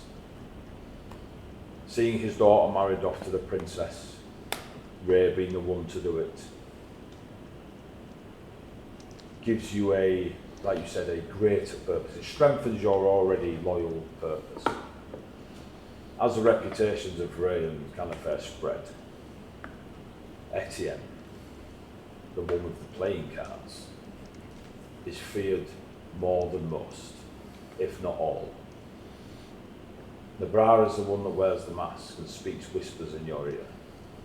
Etienne is the one who knows all your secrets and all your points of vulnerability.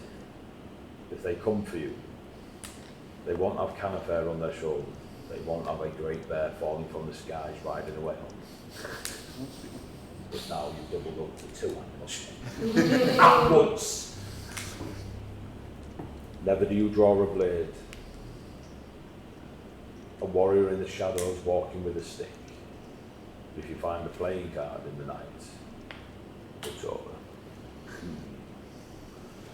Your spy master role is the only thing keeping the princess alive at this moment. The quartermaster and the brat are doing what they can, but there are those snippets where the other factions vying for the throne seem to be ahead of them. But with your skills, you are able to give the princess the advantage. Your greatest act is taking part in the first couple of tournaments that Ray held in the name of Eric. Not a single blow was landed on you in the first tournament. That alone increased your reputation. Hearing that Ray is to do more of these and to eventually hold the grand one, it spikes your interest, and in hope that when the world is a little bit calmer in Portomia, that you can take part in it without assassins trying to take advantage. You will continue to be a badass. Right, we got Snapcher and Malzeth. Malzeth.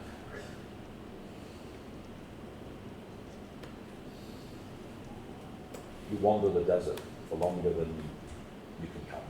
You're not sure if it's a couple of years or, you deliberately don't count. Sorting through your thoughts, your actions, what's happened, what can happen, what needs to happen. You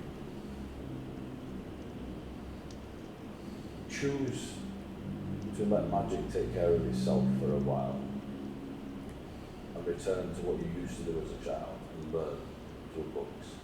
You find yourself acquiring parchment and inks. You write letters to old friends. Ones of poetry to Argon, because you know he will like it. Simplicity to Sendrax, knowing that the great silver dragonborn is of few words. And almost ABCs in crayon finale. But you would never admit that. You don't really have an abode that you call your own, but you do acquire a magical item, a ring, a bracelet, a chain. It changes depending on how you feel. But it allows you to cast a spell similar to that of the Quartermaster. Once a day, you can use its power and give yourself somewhere to sleep in a dimension of your choosing.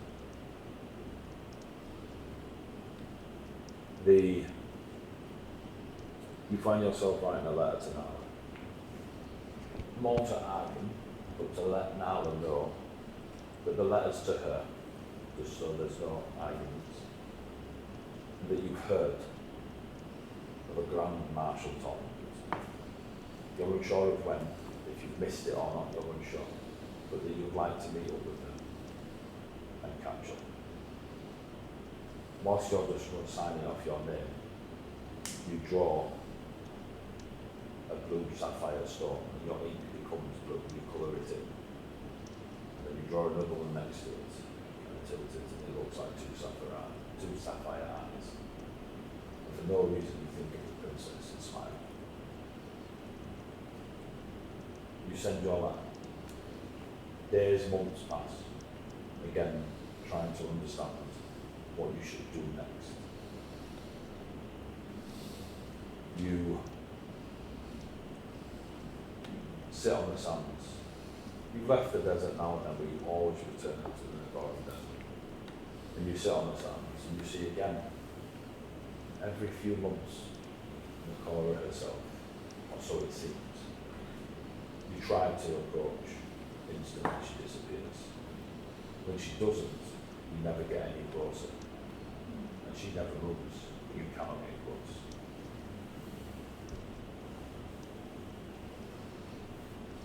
Because it's you, you are aware that the vision you see one morning is not that of a dream. It is fire, it is arcane, it has been sent to you. There is a creature taller than anything you see, wide, smoke and fire as wings, death and flame wreathed all around it. The creature is stalking about a large mountainside. You see Nakora at the bottom of the mountainside, fragile, her robes loose and thin, comparatively to this huge fiery beast. see the horns turn and twist. With that brief second, you understand the fiendish voice from before. That is your reflection, and the vision fades.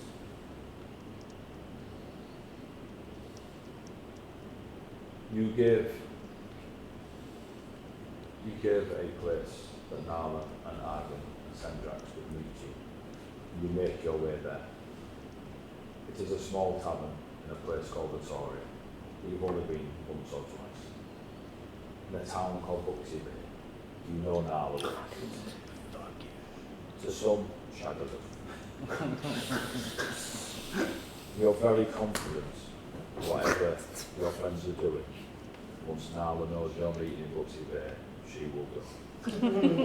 So you're unsure if you'll get there a day early or a day late, but you know they will be there. En route, you get to the outside of Buxy Bay. Victoria is of a Mediterranean climate.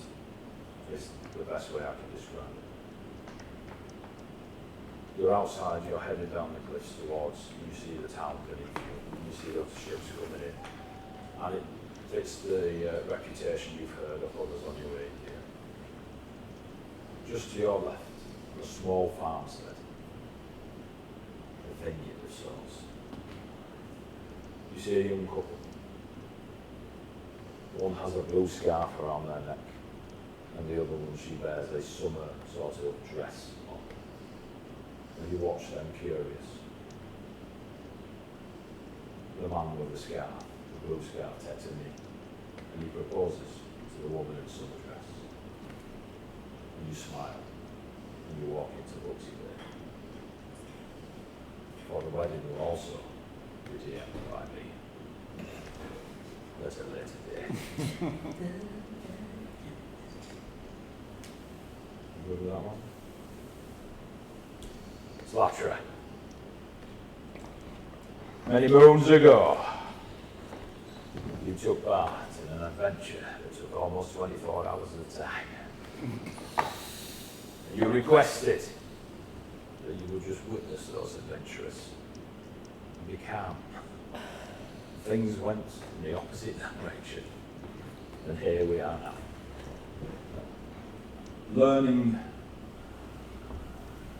Learning that true freedom was granted to Arterion and the Tatharin Sasha is one of the greatest gifts Colossus has ever received.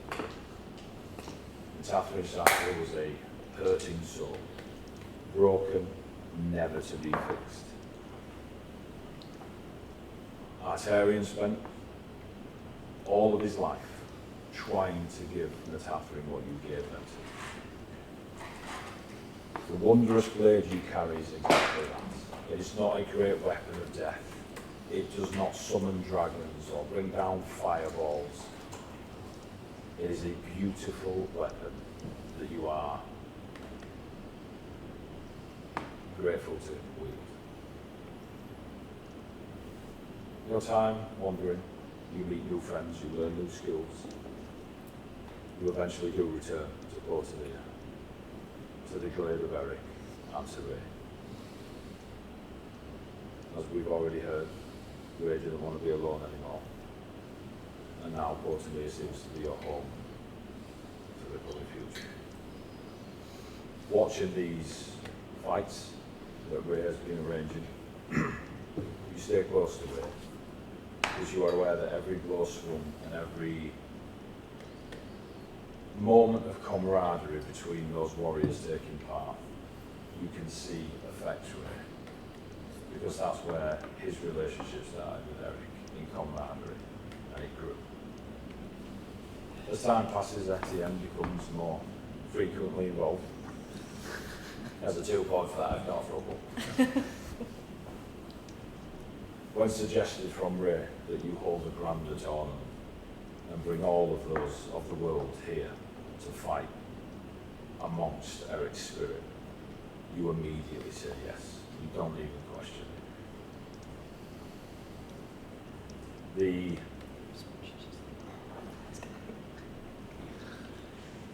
The last thing that you will not see, but as we come to an end of this adventure, the dream spirit of Eric, as it's floating away, climbs aboard an ivory dragon and takes to the skies. And that is the end of our week long.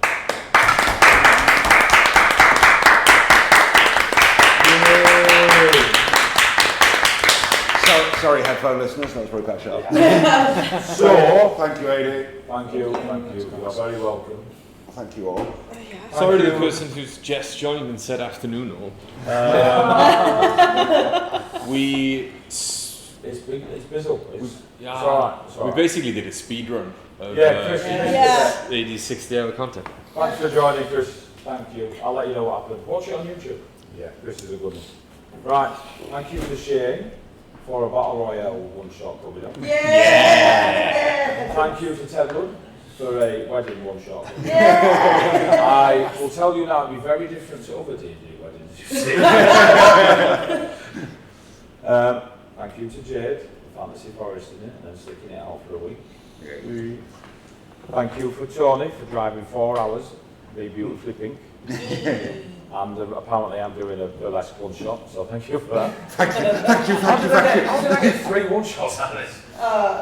Yeah. Thank you to Hannah for being Hannah, feeding me and giving me little nuggies. Help with all the She put my setup. microphone on me. Yeah, and the room. I will say thanks to the boys for feeding me when we were feeding it. 20 sausage rolls. 20 sausage rolls in a And week. the venue. Thank you very much. thank to you. Hannah. And the venue. Absolutely You awesome. You must can't be able to see. see it's Shout out the beautiful. Loft If you're Bar ever and in Bridge End. Yeah. Come to the Loft Bar. It's Well, come to the beautiful. Dublin, Come to the the loft Dublin. might not be open. Please don't come. It's already busy enough here as it is. I love you all, but Great room. And thank you to Rich, as ever, for letting me crash on his sofa. Probably it might need replacing now. Yeah. It's needed replacement for a while, but you're alright. And Amelia, who's not here, has been, She's fine. feeding some of the players, letting me stay on her sofa. And it's always nice to talk to someone in the morning when I go to the toilet. I believe, let's have a look, the final is 500 and something. I can't see on my phone. 510. I think it's still 510. So we've got £510 donated through Just Giving, plus about 100 quid's worth of gift aid, plus a few bits and cheers that came through in. Yep. And I've got some cash donations waiting at home. So hopefully, we're like 600 and something pounds raised for the players. Thank you.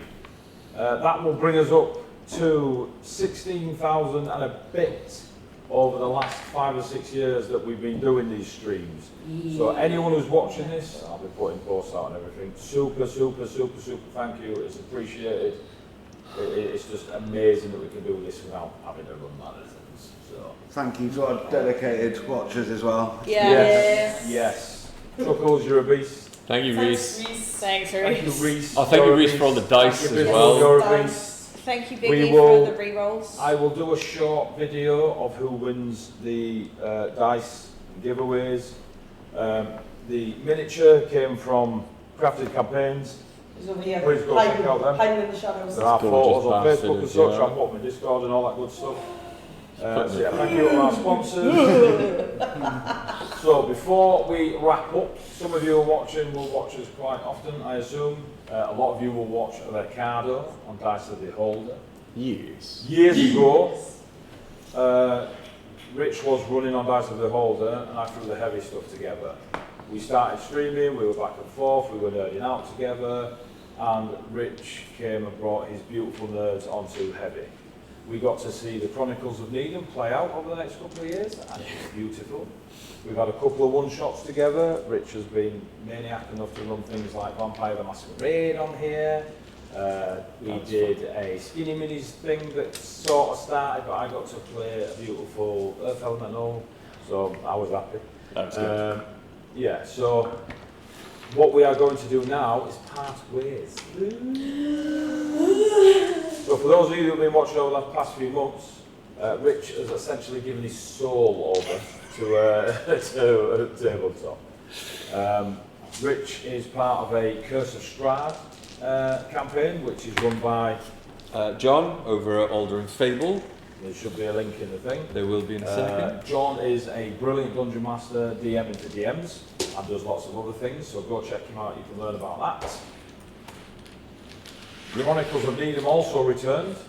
Take 2. Take 2, with a bunch of brand new players who are loving it just as much as we love it. Making the first exactly time. the same fucking mistakes as the first guys. There is obviously the flagship of Dice of the Beholder, Rich and Amelia and Greg and Charlie and Baby Griffin running about in the background. Yeah.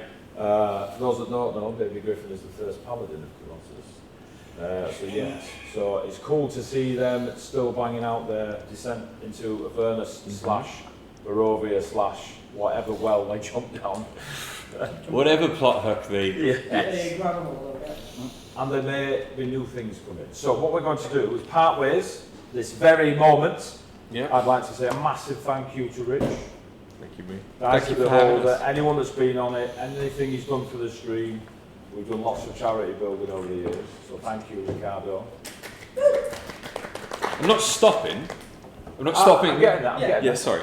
So, I bully the fuck out of this man, and he just laughs it off. Alright, he's recently discovered his straight. So, as the brotherhood we put together, me and him are going to rekindle his new flag. It'll be a one shot. It'll be a one shot on only. Yes. Only gravy. By Eddie. Right, so what you will see is Rich finish off his stream on tomorrow. Yes. It'll be his last stream on Heavyweight. Give them a shout, come and heckle them. Great storytellers, great players, great stuff that happens. It's really cool to watch them. Rich will probably do some announcement stuff then. Absolutely. But then to go see all of Rich's further adventuring and his beautiful friends, you will go over to Dice of the Beholder, which you should be able to put straight in the chat. I am doing. If you don't follow already, please click on the link and go follow. What I will be doing is shouting about Dice of the Beholder for the coming future to make sure you're not missing anything. Yeah. So yeah, we will make sure that you get to see all your goodness, and good luck to Dice of the Beholder. Yay! Another clap. Yay! As for Heavy RPG, I am happy to announce I've gone into partnership with Mr. Valentine, aka Eddie.